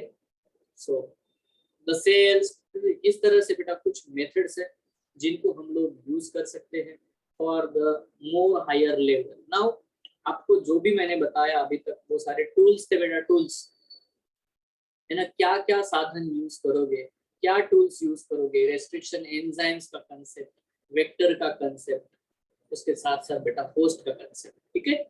अब प्रोसेस के बारे में बात आती है। तो क्या क्या प्रोसेस है? पहले तो मान लेते हैं हमारा टारगेट है, ठीक है, इंसुलिन बनाना है बहुत हायर लेवल पे, बहुत ज्यादा लेवल पे, ताकि हम लोगों को ये दे सकें। इसकी थोड़ा सा मैं बैकग्राउंड बता देता हूँ तो आपको चीजें समझ में आएगी। चलो लेट्स अंडरस्टैंड द बैकग्राउंड। होता क्या था थोड़ा सा बाद में भी हम लोग देखेंगे कि डायबिटीज ये डिजीज जो है ये इंसुलिन की डेफिशिएंसी से होता है, आपको पता होगा, you know more than me, ठीक है। नाउ इंसुलिन की डेफिशिएंसी का क्या मतलब है? तो सर इसका मतलब ये है कि जब भी इंसुलिन की डेफिशिएंसी होती है तो बॉडी में ग्लूकोज का लेवल बढ़ जाता है। अच्छा, क्या कनेक्शन है सर इसका? एक्चुअली हमारे बॉडी में लीवर है,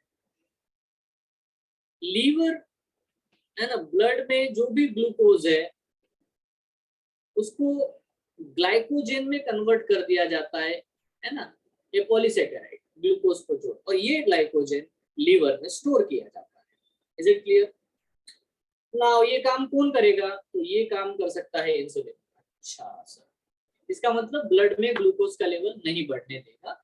जब भी ग्लूकोज का लेवल बढ़ेगा उसको वो ग्लाइकोजन में कन्वर्ट कर देगा। Correct, you got it.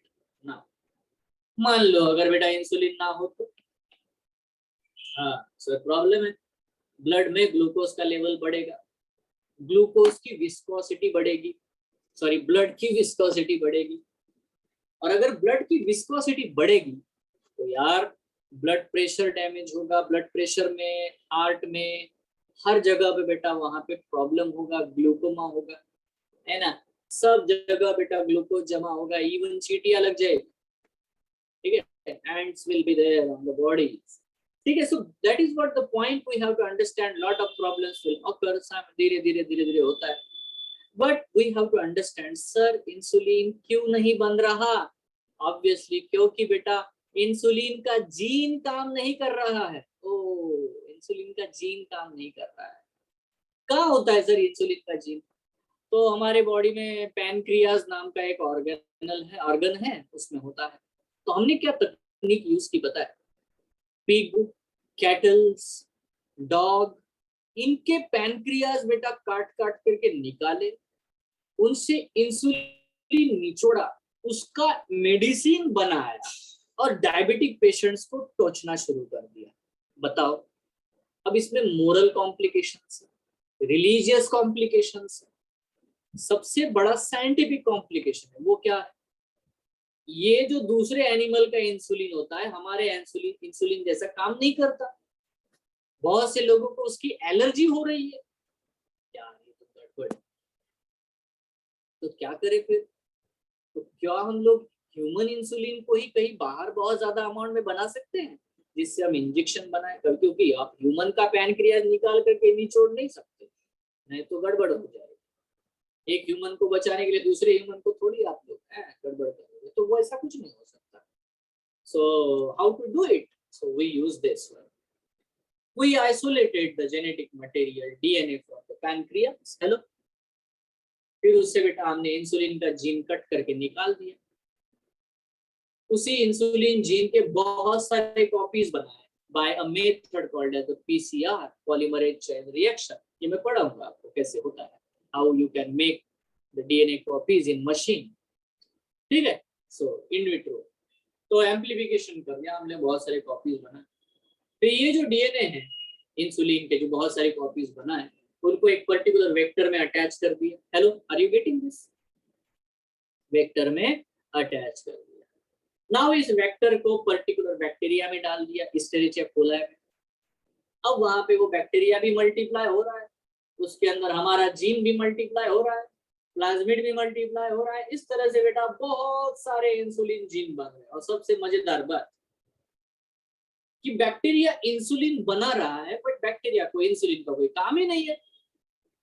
तो सेल्स की टेंडेंसी क्या है? जो चीज उसके बॉडी में बन रही है उसके काम की नहीं है तो उसको बाहर फेंक देता है। तो बढ़िया हुआ, तो हम लोगों ने बहुत बड़े बड़े फर्मेंटर बनाए, उन बड़े बड़े फर्मेंटेशन में बहुत बड़े बड़े ब्रॉथ कल्चर्स बनाए। अब ये केमिकल इंजीनियरिंग है यहाँ से, ठीक है। फिर उन बड़े बड़े फर्मेंटर को स्टेरिलाइजेशन, उनका मेंटेनेंस, उसका प्रोसेसिंग सब कुछ किया। वहां पे बैक्टीरिया ग्रो होते हैं, million million billion trillions of copies of the bacteria है ना are forming every day. They are making the large amount of the insulin. We just collect it, we isolate it, we purify it, we label it, and then we sell it and give to the patient. सस्ता मिलता है, allergy होती नहीं क्योंकि human का ही है। ठीक है, क्या आपको पॉइंट समझ में आया क्या? हेलो, अरे समझ में आया? बहुत सिंपल है यार, कुछ भी नहीं, शादी लेवल पे बताया, एक सिंपल एग्जांपल लेके मैंने बताया, कोई अलग बात नहीं बताया, नॉर्मल वे, मतलब ये सारा समझ में आ जाए ऐसे लेवल पे। तो देखो, सबसे पहले सर मेरे एक बात बताओ, हम लोग डीएनए को कैसे आइसोलेट कर सकते हैं सर? मेरे को बड़ी इच्छा हो रही है, मैं करना चाहता हूँ डीएनए आइसोलेट करना है, कैसे करेंगे sir? So let's understand this first thing first, isolation of the genetic material DNA. Number 1, अगर आप कोई भी प्लांट, एनिमल, बैक्टीरिया कहीं से भी डीएनए निकालना चाहते हो, कैसे करोगे? How you will isolate the DNA? First तो बढ़िया, यही तो काम है।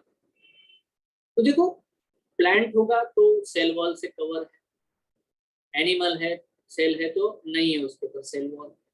फंगस से लेना जाए तो फंगस का भी अपना सेल वॉल है, बैक्टीरिया से लेना जाए तो बैक्टीरिया का भी सेल वॉल है।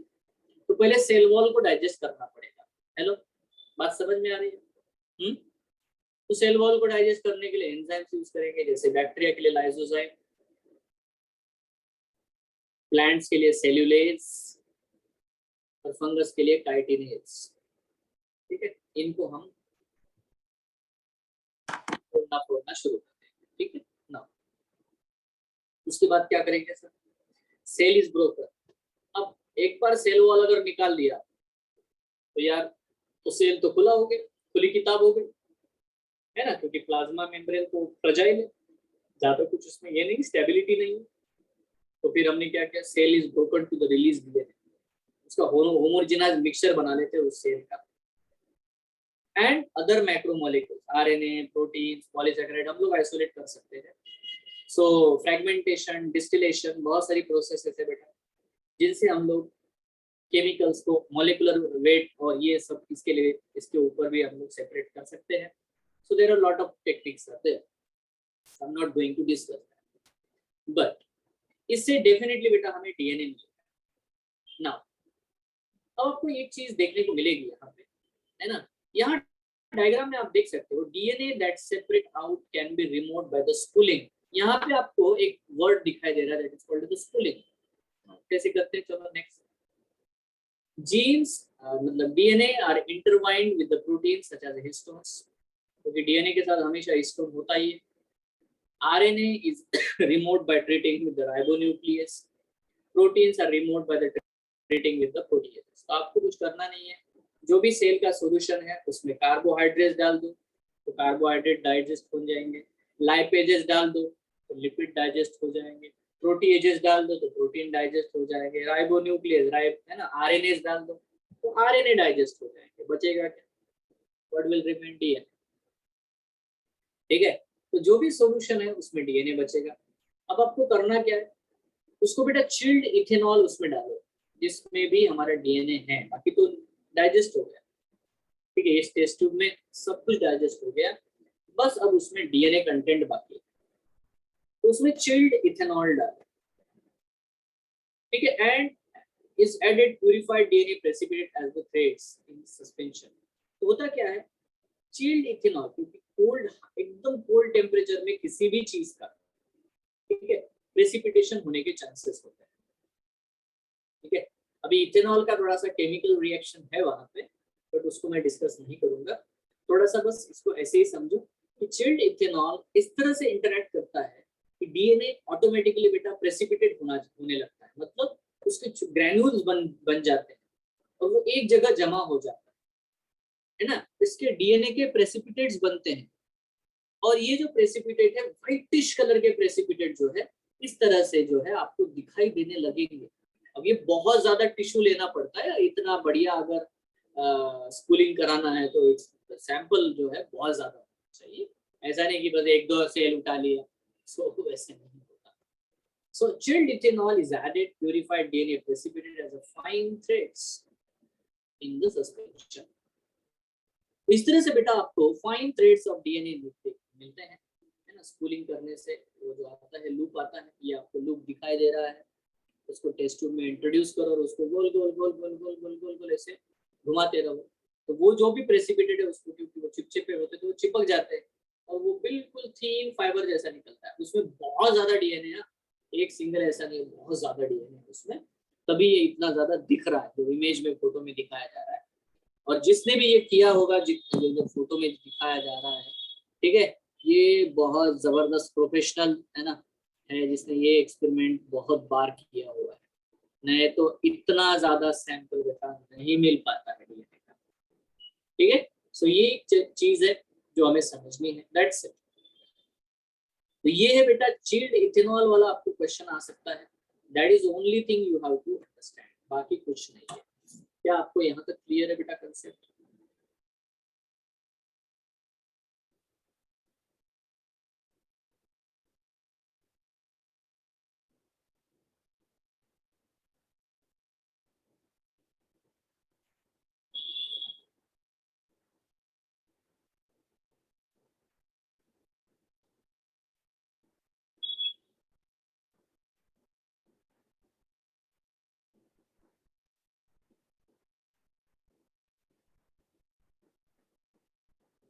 Now, the DNA you have isolated, जो भी डीएनए आपने आइसोलेट किया है बहुत ज्यादा है.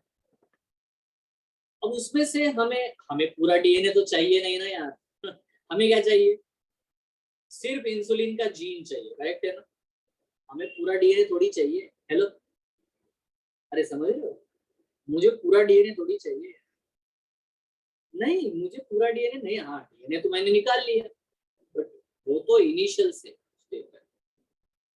तो अब मेरे पास जो प्योर डीएनए है, बिल्कुल प्योर है क्योंकि मैंने सारा ट्रीटमेंट किया उसका टोटल. ठीक है, तो जो भी प्योर डीएनए मिला है, अब उसमें कहीं तो भी somewhere there my gene is present. अब प्रॉब्लम आ रही है, बहुत बड़ा प्रॉब्लम. अब इतना बड़ा डीएनए ये पूरा ह्यूमन का जीनोम निकाल दिया, 23 के 23 क्रोमोसोम के बेटा 23 के 23 डीएनए वहां पे है एक ही जगह पे। नाउ हाउ टू आइडेंटिफाई, है ना, कैसे वो मेरा जीन वहां से निकालने का, ये तो बड़ा अजीब कार्यक्रम है। तो उसके लिए यहाँ पे अब आता है बेटा cutting of the DNA at a specific locations. तो हम लोग क्या करते हैं, रैंडमली डीएनए को बहुत सारे फ्रैगमेंट्स में कट करते हैं by using the restriction enzymes. Hello, isn't it? तो पहला मेरा काम है कि भैया एंटायर जितने भी डीएनए है ना उसको कट करना शुरू कर दो यार, छोटे छोटे छोटे छोटे फ्रैगमेंट्स बना दो। इनमें कहीं तो होगा जो जीन मुझे चाहिए, वो मुझे अभी केयर नहीं करना, मुझे बस कट करना है उसको छोटे छोटे टुकड़ों में। So as we cut that DNA ना, hello, it is performed by incubating purified DNA with the restriction enzymes। तो जिस वायल में आपने डीएनए रखा है उसमें ढेर सारे बेटा रेस्ट्रिक्शन एंजाइम डाल दो, काम खत्म। ऑप्टिमल कंडीशन मतलब टेम्परेचर, ये वो सब देखना पड़ेगा ना। अब ये जो भी फ्रैगमेंट्स बने हैं उसी डीएनए के, उनको अब सेपरेट करना है। अब ये लास्ट क्लास में मैं आपको बताया था कि इलेक्ट्रोफोरेसिस, क्या बोलते हैं इसको हम लोग? ये कौन है भाई? रेस्ट्रिक्शन एंजाइम्स का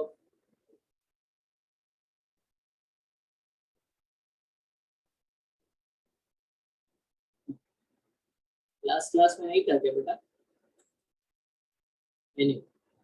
तो रेस्ट्रिक्शन एंजाइम का मतलब ही यार वो डीएनए को कट करते हैं पर्टिकुलर साइट्स के ऊपर, ठीक है।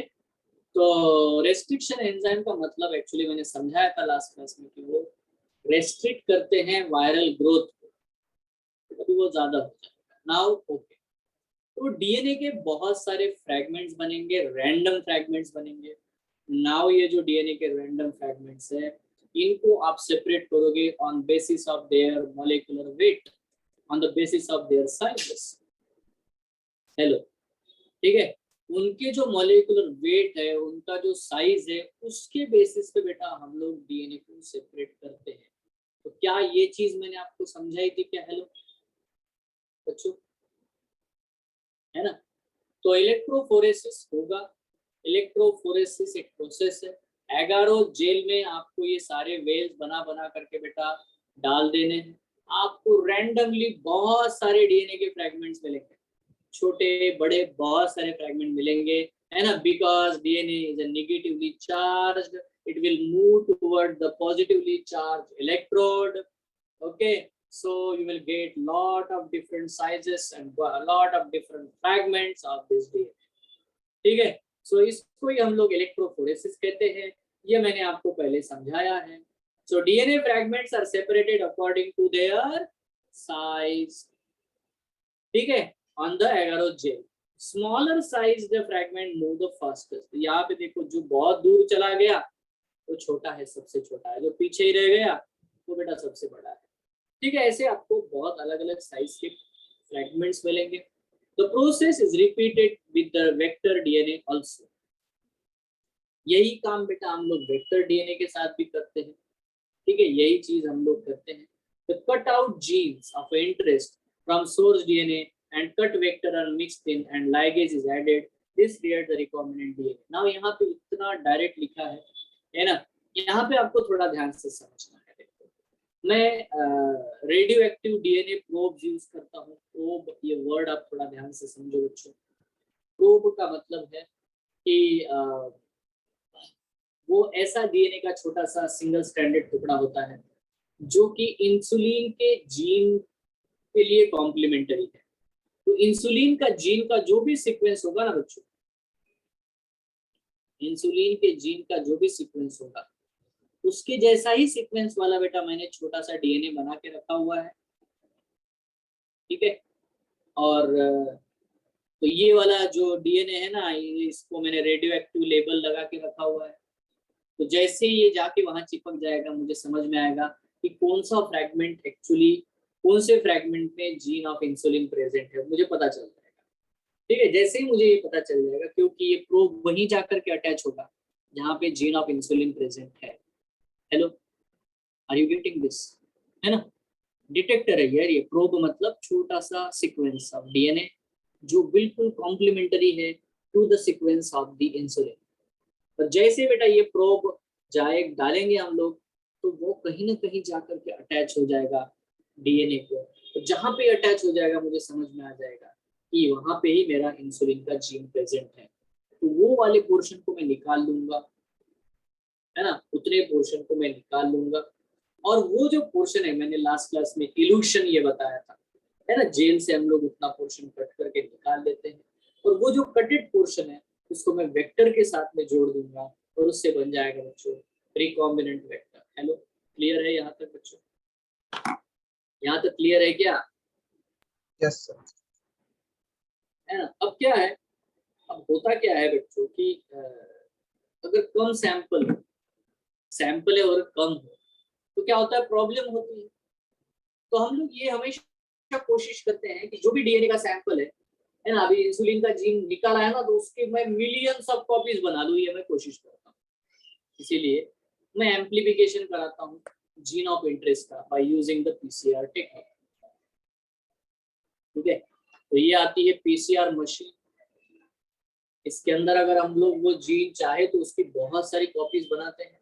तो नेक्स्ट क्लास में मैंने ये जो प्रोसेस है इसको समझाना है आपको। Polymerase chain reaction is the synthesis of multiple copies of the gene of the interest in vitro using 2 sets of primers and the enzyme DNA polymerase। तो हम लोग रेप्लिकेशन कराते हैं, कंट्रोल्ड रेप्लिकेशन कराते हैं सेम डीएनए का, उसी को हम लोग कहते हैं पीसीआर, पॉलीमरेज चेन रिएक्शन। अब ये नाम आपने बहुत बार सुना होगा बच्चों, पीसीआर, आरटीपीसीआर आपने सुना होगा जब भी आप लोगों ने कोरोना वायरस के डायग्नोसिस के बारे में भी सुना होगा। हेलो, आरटीपीसीआर, है ना।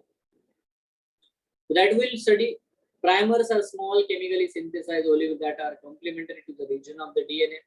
The enzyme extend the primers using the, ये देखो ये जो प्रोसेस है ना पीसीआर की, मैं डेफिनेटली बता, I will tell you how it will work। ये प्रोसेस मैं आपको समझाऊंगा, बट आज अभी के लिए मैं इतना बताता हूँ कि ये जो प्रोसेस है पीसीआर की, इससे हम अपने ही जीन ऑफ इंटरेस्ट के वेक्टर के मिलियंस ऑफ कॉपीज बना लेंगे, ताकि हमें आगे की जो एक्सपेरिमेंट है वो आसानी से कर सके। ठीक है, ये पीसीआर एक्चुअली कैसे काम करता है इसको मैं डेफिनेटली, है ना, आपको नेक्स्ट क्लास में समझाने की कोशिश करूंगा। ठीक है, सो अभी हम लोग यहाँ पे आते हैं सीधा क्योंकि प्रोसेस बीच में रुक जाती है, इसलिए मैंने उसको स्किप किया, है ना। ना आता बेटा, मेरे पास बहुत सारे वेक्टर्स, रिकॉम्बिनेंट वेक्टर बन के रेडी है। अब मेरा काम क्या है, insertion of the recombinant DNA into the host cell, है ना। अब मेरे पास बहुत सारे रिकॉम्बिनेंट डीएनए है, मतलब इस तरह से प्लाज्मिड है, और उस प्लाज्मिड में हम लोगों ने इंसुलिन का जीन जोड़ दिया है।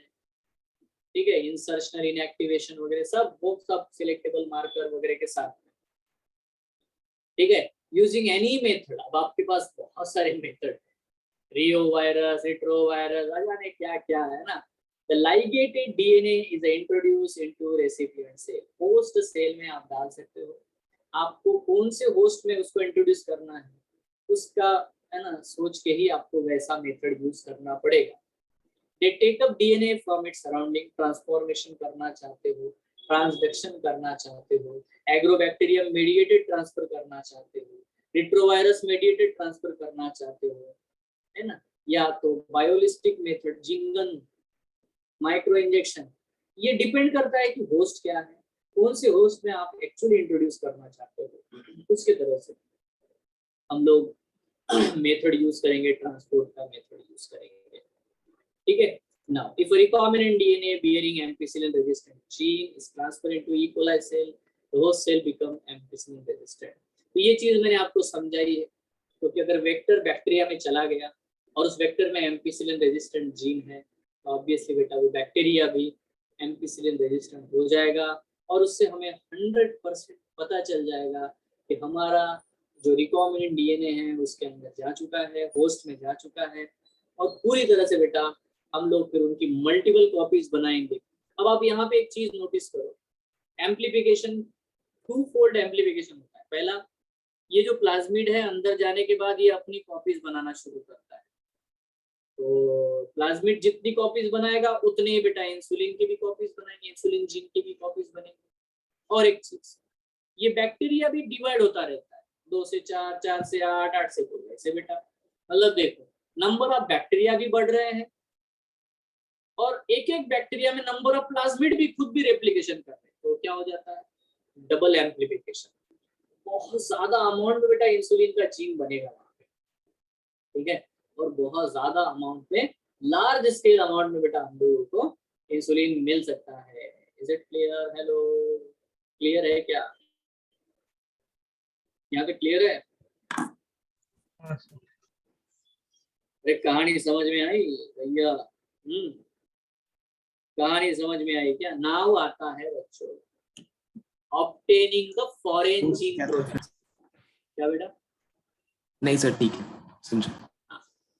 अभी मेन तो यही है, मतलब ये सब ड्रामा कुछ भी करने से क्या फायदा अगर हमें प्रोडक्ट ही ना मिले तो? कौन खर्चा करेगा? आपका कोई स्टार्टअप है, आपका कोई भयंकर एक्सपेरिमेंट है, कंपनीज आपको पैसा क्यों देगी, गवर्नमेंट आपको पैसा क्यों देगी अगर तुम उनको कोई प्रोडक्ट ही नहीं दे रहे हो, है ना? यही तो है, isn't it? So obtaining the foreign gene product, ये बहुत इंपॉर्टेंट पॉइंट है। फॉरेन जीन का क्या है? अरे मेरा इंसुलिन का जीन उस बैक्टीरिया लगे तो फॉरेन जीन है, उसका जीन तो है नहीं, वो उसके अंदर चला गया। The ultimate aim of recombinant DNA technology is to produce a desirable protein. The foreign gene gets expressed under the appropriate condition. अब उस बैक्टीरिया के अंदर जाने के बाद अगर वो वहां पे एक्सप्रेस नहीं हुआ ना तो आप तो फ्रस्ट्रेट हो जाओगे, करेक्ट है ना? क्योंकि ये कोई हम लोग जैसे बोल रहे हैं वैसे थोड़ी होता है, बहुत बेटा टेडियस जॉब है, एकदम फाइन माइन्यूट परफेक्शन चाहिए हर स्टेप पे, तब जाके सक्सेस मिलता है, ठीक है? यहाँ से निकालो, वहां चिपकाओ, ये ऐसा ये बोलने में आसान। द अल्टीमेट एम ये है कि वहां जाए वो जीन इतना सफिशिएंट नहीं है, वहां जाके वो एक्सप्रेस हो। मान लो अगर इंसुलिन का जीन है यार, बैक्टीरिया बोला यार ये अपना जीन तो लगता नहीं है, इसका कुछ ट्रांसफर, इसका ट्रांसक्रिप्शन बंद करा दो। अगर वहां पे ऐसा मैकेनिज्म शिफ्ट हो गया तो आपका एक्सपेरिमेंट कंप्लीटली फेल हो जाएगा। Isn't it? Hello, are you getting this? ठीक है, तो बहुत बार हम लोग पूरा ट्रांसक्रिप्शन यूनिट ही ट्रांसपोर्ट कर देते हैं जिससे वो जीन एक्सप्रेस हो, ठीक है? So if a protein encoding gene is expressed in a heterogeneous analogous host, it is called a recombinant protein. अगर वो प्रोटीन बनाया जाएगा होस्ट के अंदर तो उसे मैं रिकॉम्बिनेंट प्रोटीन कहूंगा। Is it clear? हेलो, समझ रहे हो? नहीं बनाएगा तो गया, तो काम हो गया ना। सबसे इंपॉर्टेंट तो ये है, cells with the foreign genes can be grown in the laboratory. The cultures are used to extract desired protein and purified by using separation techniques. तो उसके अंदर वो एक्सप्रेस हो, उससे वो आइसोलेट भी हम लोग कर पाए, और आइसोलेट करने के बाद में उसको प्रॉपर प्यूरिफाई कर पाए। प्यूरिफाई करने से ही काम नहीं खत्म होगा, उसको ऐसे प्रिजर्वेटिव डाले जाए जो उस प्रोटीन को लॉन्ग टर्म प्रिजर्व कर सके। अब आप बोलोगे सर प्रिजर्वेटिव तो कुछ भी ऐड कर दो, ऐसा नहीं होगा, क्योंकि प्रिजर्वेटिव भी एक केमिकल है। अगर वो प्रिजर्वेटिव उस प्रोटीन के साथ रिएक्ट कर गया तो प्रोटीन तो बनता ही कुछ बन जाएगा। आप समझ रहे हो? तो प्रिजर्वेटिव को मतलब ये आता है यहाँ पे केमिकल इंजीनियरिंग, कि कौन सा प्रिजर्वेटिव यूज करना है, कौन से कंडीशन में उसको सेपरेट करना है, उसके प्यूरिफिकेशन कैसे करने हैं, यहाँ पे बहुत बहुत क्रिटिकल है ये। तो यहाँ पे एक्चुअली इकोनॉमी पूरी डिपेंड करती है, ठीक है? तो cells can also be multiplied in A continuous culture system. तो हम लोगों ने बहुत बड़े बड़े बायोरिएक्टर्स बना के रखे हुए, फर्मेंटर्स बना के रखे हुए, ठीक है, जिनके अंदर ये सारी प्रोसेस होती है, लार्ज स्केल प्रोडक्शन वाली, ठीक है? अगर अभी मैक्सिमम स्टूडेंट आप लोग इंजीनियरिंग वाले हो तो मैं आपको तो ये बता देता हूँ कि कुछ ना कोई तो एक तो भी बच्चा यहाँ का जो है आप लोग पढ़ रहे हो, तो बेटा इस सेक्टर में जाओगे आप लोग, फर्मेंटर डिजाइन करना, उनका मेंटेनेंस करना, ये आता है, डेफिनेटली आता है, ठीक है। सो ऑटोमेटिक हम लोग सब कुछ करने की कोशिश कर रहे हैं। So the cells can also be multiplied in a continuous culture system. अभी यार सर ये कंटिन्यूअस कल्चर सिस्टम क्या है? आप लोगों की कॉफी मशीन आपने देखी होगी। अब देखो यहाँ पे एक कॉफी मशीन है, यहाँ पे बेटा उसका आउटपुट है, यहाँ पे आउटपुट है, यहाँ पे कप रखा है, यहाँ पे लाइन लगी है ह्यूमंस की।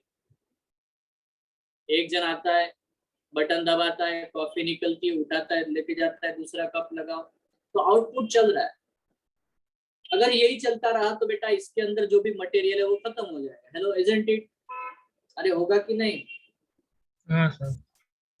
तो मैं क्या किया, मैंने बोला कि नहीं, इधर बेटा एक है, एक बंदे को बिठा के रखा है, देख, है ना, इधर एक एक घंटे बाद में इनपुट करने का, सारा चाय मसाला, कॉफी मसाला सब भरने का, पानी डालने का, दूध डालने का, करते रहने का, रुकने का नहीं है।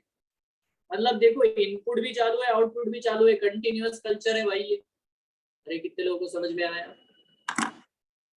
The cells can also be multiplied in a continuous culture system. Hello,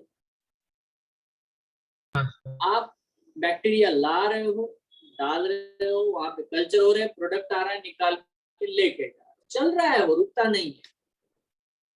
ये है continuous culture system. It's simple. Here the used medium is drained out from one side while the fresh medium is added from the other. है ना, एक side से output चल रहा है, एक साइड से इनपुट चल रहा है, चलते ही जा रहा है। इट्स नॉट स्टॉप, क्योंकि लार्ज स्केल प्रोडक्शन करना है। Now it maintains the cell more physiologically active and so produce a large biomass. अब इसका क्या एक्सप्लेनेशन है मैं आपको समझाता हूँ। मान लेते हैं ईस्ट, आपने सोचा कि घर में ही चलो हम लोग अल्कोहल बनवाते हैं, ऐसा आपने सोचा, हो सकता है, फैंटेसीज होती है किसी किसी की। तो अपने बोला कि चलो, है ना, आपने शुगर सिरप लाया, ग्रेप्स लाए, ग्रेप्स को अच्छा सा एकदम होमोजेनाइज किया और उसमें ईस्ट डाल दिया, ब्रेवर्स ईस्ट, है ना। तो ईस्ट ने अपना काम शुरू किया, फर्मेंटेशन। Now what happened? आपको एक बात समझनी है कि ईस्ट क्या करेगा। ईस्ट बेटा डेफिनेटली अल्कोहलिक फर्मेंटेशन करेगा और उसमें अल्कोहल बनाना शुरू करेगा। बट थोड़ा ध्यान से आपको अब क्लियर करता हूं कि जैसे ही उस अरेंजमेंट में अल्कोहल का परसेंटेज 13% क्रॉस करेगा, 15% तक अगर वहां पे अल्कोहल जमा हो गया, तो वहां के जो ईस्ट सेल है वो खुद ही मरने लगेंगे। They can not survive. Hello, क्या कहा मैंने? फिर से एक बार, जिस अरेंजमेंट के अंदर, कल्चर के अंदर आप ईस्ट को रख रहे हो, है ना, बाकी ग्रेप्स को रखा है और वहां पे फर्मेंटेशन चालू है, और आपको ये लग रहा है कि ये ईस्ट अभी कंटिन्यूअसली उसमें 50, 60, 70%, 80% अल्कोहल बना देगा, तो ये पॉसिबल नहीं है। व्हाई? बिकॉज ईस्ट का टॉलरेंस पावर ही 15% से कम है। वंस आपके उस सॉल्यूशन में, फर्मेंटर में 15% क्रॉस हो जाएगा, the yeast cell will start dying. Hello, are you getting or not? आप क्या करोगे फिर? कंटिन्यूअस कल्चर बढ़िया है ना सर, थोड़ा अल्कोहल बना, निकाल लो थोड़ा अल्कोहल, वहां पे कभी 5% से ज्यादा अल्कोहल आप जमा ही नहीं होने दे रहे। क्या आपको समझ में आया क्या? हेलो, अरे हाँ या ना, कुछ तो बोल रहे। तो नॉर्मल है, यहाँ पे हमें देखना है। इससे क्या होता है कि वो जो भी बैक्टीरिया है, ईस्ट है, जो भी होस्ट है, वो एक्टिव रहता है।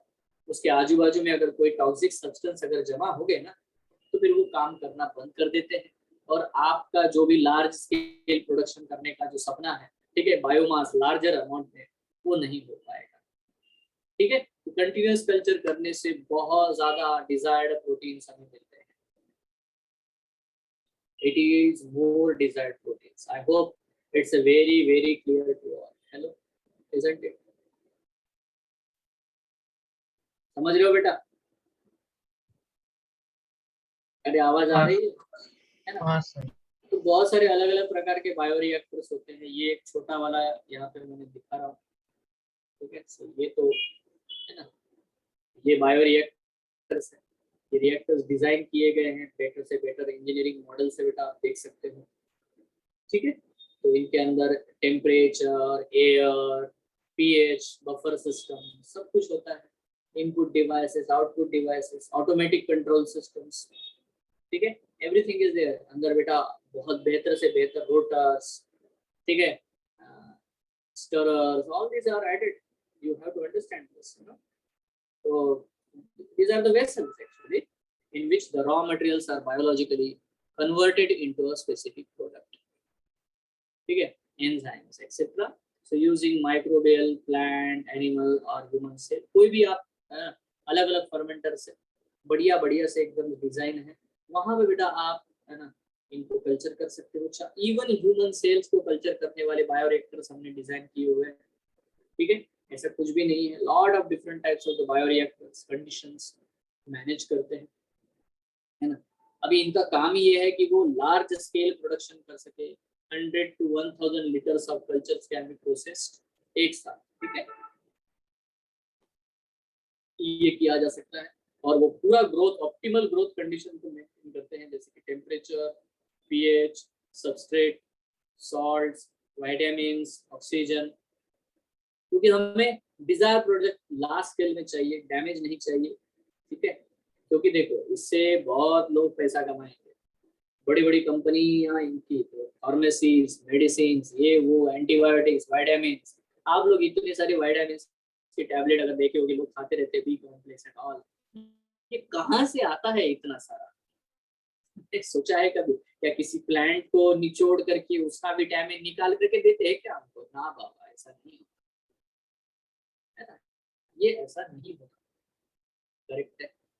आप प्रोटीन एक्स का डब्बा खरीदते हो, एक बॉक्स, प्रोटीन एक्स के बॉक्स में प्रोटीन होता है, बहुत कॉन्सेंट्रेटेड फॉर्म में प्रोटीन होता है। ये प्रोटीन कहाँ से आता है? इवन प्रोटीन चॉकलेट बार भी आते हैं, मतलब प्रोटीन बार जिनको बोलते हैं, इनमें हाई कॉन्सेंट्रेशन में प्रोटीन होते हैं, वो कहाँ से आता है? या इवन स्पेस ट्रैवल करने के लिए जो एस्ट्रोनॉट ये वो जो लोग हैं, ठीक है, वो लोग एकदम concentrated form of the protein tablets बना करके लेके जाते हैं, वो कहाँ से आता है? ठीक है, तो यहाँ से आता है ये कमर्शियल प्रोडक्शन, दिस ऑल समझ रहे हो बेटा, है ना। तो बायोरिएक्टर्स, ओके। नाउ ये उसका थोड़ा इंटरनल स्ट्रक्चर यहाँ पे है। यहाँ अंदर रोटर्स होते हैं, ऑक्सीजन का सप्लाई होता है, टेम्परेचर को मेंटेन किया जाता है, lot of things are there, lot of different designs are there of this, है ना। यहाँ देखो sparged stir tank reactor, bioreactors and all are there. तो इतना डेप्थ में आपको मैं लेके जाने का कोई जरूरत नहीं है। एक चीज समझो कि वेसल्स है ना, बड़े बड़े स्टर टैंक्स है, ब्रॉथ बनता है ना, ब्रॉथ के ऊपर बेटा फ्रॉथ आता है, फ्रॉथ कट करने वाला भी रोटर होता है, तो जो फ्रॉथ जमा होगा उसको भी कट करके निकालने वाला। So lot of things are there, lot of proper designings are there that you can if you are interested you will learn it, okay। So इसमें उतना कुछ वो पूछेंगे नहीं आपसे, but the thing is कि मेन आपको ये पता होना चाहिए कि रोटर्स होने चाहिए, मोटर जो है रोटर्स होने चाहिए, क्योंकि ब्रॉथ जो है अंदर जो बैक्टीरिया या होस्ट या जो भी सेल वहां पे ग्रो हो रहा है, उन सबको इक्वल अमाउंट में ऑक्सीजन मिलना चाहिए, इक्वल अमाउंट में न्यूट्रिएंट्स मिलना चाहिए।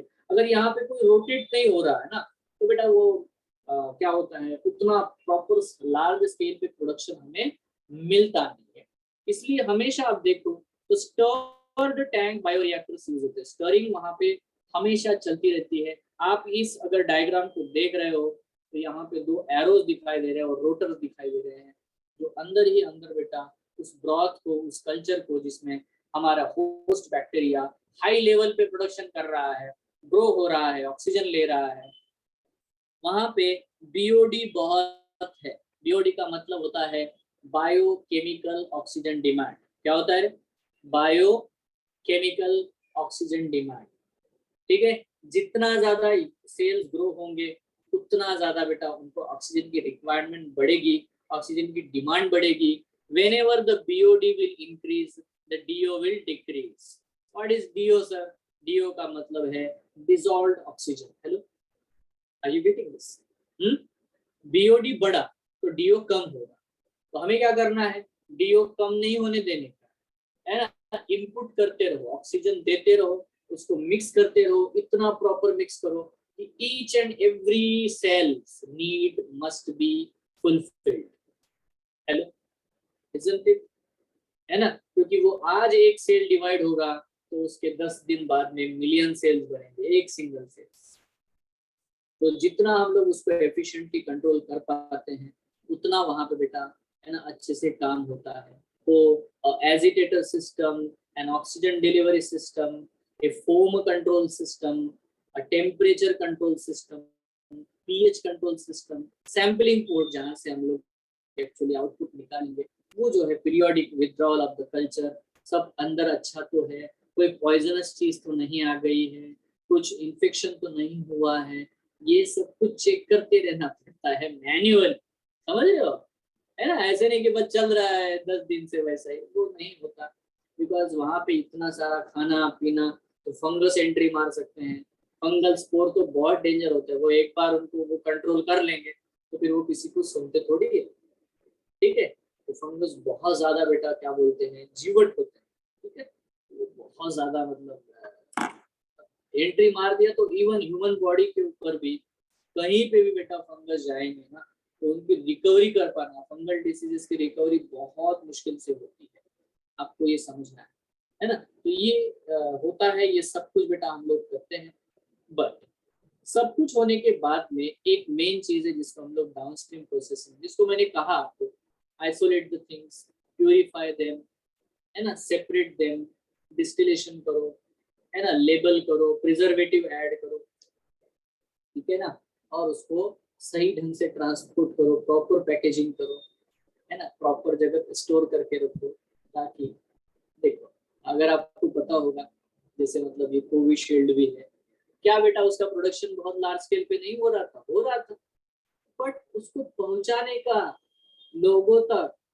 है ना, जहां जहां वैक्सीनेशन होना चाहिए वहां वहां तक बेटा प्रॉपर कंडीशन में बिल्कुल उसी फॉर्मेट में वो पहुंचे, ठीक है। ये बड़ा मुश्किल काम है, डिस्ट्रीब्यूशन जो है, जिस तरह का आपने प्रोडक्ट बनाया है वो उसी फॉर्मेट में लोगों तक, कंज्यूमर तक पहुंचे, खास करके मेडिसिन में तो ये भी इम्पोर्टेंट है, ये बहुत ज्यादा जरूरी है।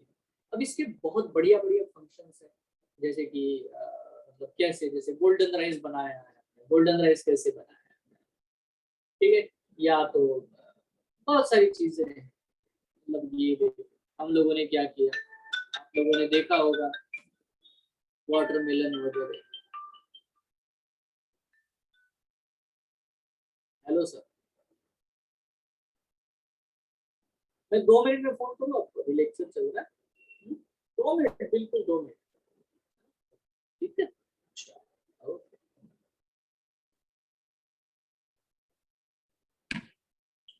हाँ, तो जो डाउनस्ट्रीम प्रोसेसिंग ये सब कुछ होगा एंड प्रोडक्ट को सही ढंग से पहुंचाया जाएगा। डाउनस्ट्रीम का मतलब ही क्या है, देखो अपस्ट्रीम डाउनस्ट्रीम 2 वर्ड है। अपस्ट्रीम मतलब इनपुट करना, रॉ मटेरियल भेजना, आप कोई भी इंडस्ट्री चलाओगे आपको ये समझ में आता है। अपस्ट्रीम का मतलब क्या है, अपस्ट्रीम का मतलब है इनपुट करो, ठीक है। डाउनस्ट्रीम का मतलब क्या है, आउटपुट, जैसे आउटपुट आएगा उसका प्रोसेसिंग, उसका प्यूरिफिकेशन, सेपरेशन, आइसोलेशन, लेबलिंग, ठीक है, प्रिजर्वेशन एंड ट्रांसपोर्ट, ठीक है, एंड मेंटेनिंग इट्स क्वालिटी, ये बहुत इंपॉर्टेंट है। यहाँ पे ऑब्वियसली बेटा बहुत सारा, इवन छोटा वायल भी डिजाइन किया जाता है ना, वायल वो कौन से मटेरियल से बनेगा इसका ख्याल रखा जाएगा, इजंट इट। हेलो, ऐसा होगा कि पक्का है ना। तो ये सब कुछ चीजें होती है बेटा, तो डेफिनेटली अलग अलग वे से एंटीबायोटिक्स है, अगर है कोई भी चीज है तो उसको कैसे प्रिजर्व किया जाए, ये सब ख्याल रखना, यही डाउनस्ट्रीम प्रोसेसिंग में आता है। तो ये रहा बेटा आज के लिए। नेक्स्ट क्लास में इसके बहुत सारे एप्लीकेशन में बताऊंगा, अलग अलग जो टेक्निक्स यूज किए गए हैं, जैसे कि पीसीआर का टेक्निक वगैरह जो है उसको हम लोग पढ़ेंगे वो कैसे काम करता है। डीएनए फिंगरप्रिंटिंग, शायद क्या मैंने बताया आपको डीएनए फिंगरप्रिंटिंग कैसे काम करता है, ठीक है। डीएनए फिंगरप्रिंटिंग शायद नहीं हुआ है क्या? हेलो, डीएनए फिंगरप्रिंटिंग पता है? डीएनए फिंगरप्रिंटिंग पता है क्या बच्चों? No sir, no sir. No ना, तो फिर नेक्स्ट कोडॉन तक किया था मतलब। क्या बेटा? कोडॉन है ना, ठीक है। तो डीएनए फिंगरप्रिंटिंग वगैरह हम लोग पढ़ेंगे, वो कैसे होता है, क्या सर, होता आप लास्ट क्लास का मतलब भेज सकते हैं क्या? मैं ढूंढा यूट्यूब पे, नहीं मिला मुझे। है सब है यार, भेज नहीं सकते। मतलब फिर वो चैनल नेम तो मैं बता दो। delete कर देता IITians हूँ। हब पे इतने नहीं। सारे बैचेस का पता ही नहीं चलता यार, ये भेज सकते हो, बड़ा अजीब सा मतलब मुद्दा अब तो फिर चैनल नेम सर्च बता दो ना। करूंगा, मैं सर्च करूंगा, तो हाई करके भेज दे मेरे को, सर हाय सर, ठीक है, तो मैं सर्च करता हूँ, आई विल सेंड, ठीक है, नो इशू दैट, बट वही क्योंकि ढूंढना IITians पे नहीं है, मैं ढूंढा। है यार, है। देख अभी अभी अभी थोड़ी देर बाद में ये भी वीडियो जाएगा, ठीक है। So let's see if it is not there, I will see, वो देखना पड़ेगा, ठीक है। वैसे एलील एजुकेशन पे मिला है कैसा? हाँ क्या क्या? एलील नहीं वहाँ एजुकेशन। पे नहीं है, वहाँ पे नहीं है, यहीं पे, ठीक है। चलो, thank bye you. Sir, thank you. Thank you sir. Thank you sir. Thank you bye sir. Bye.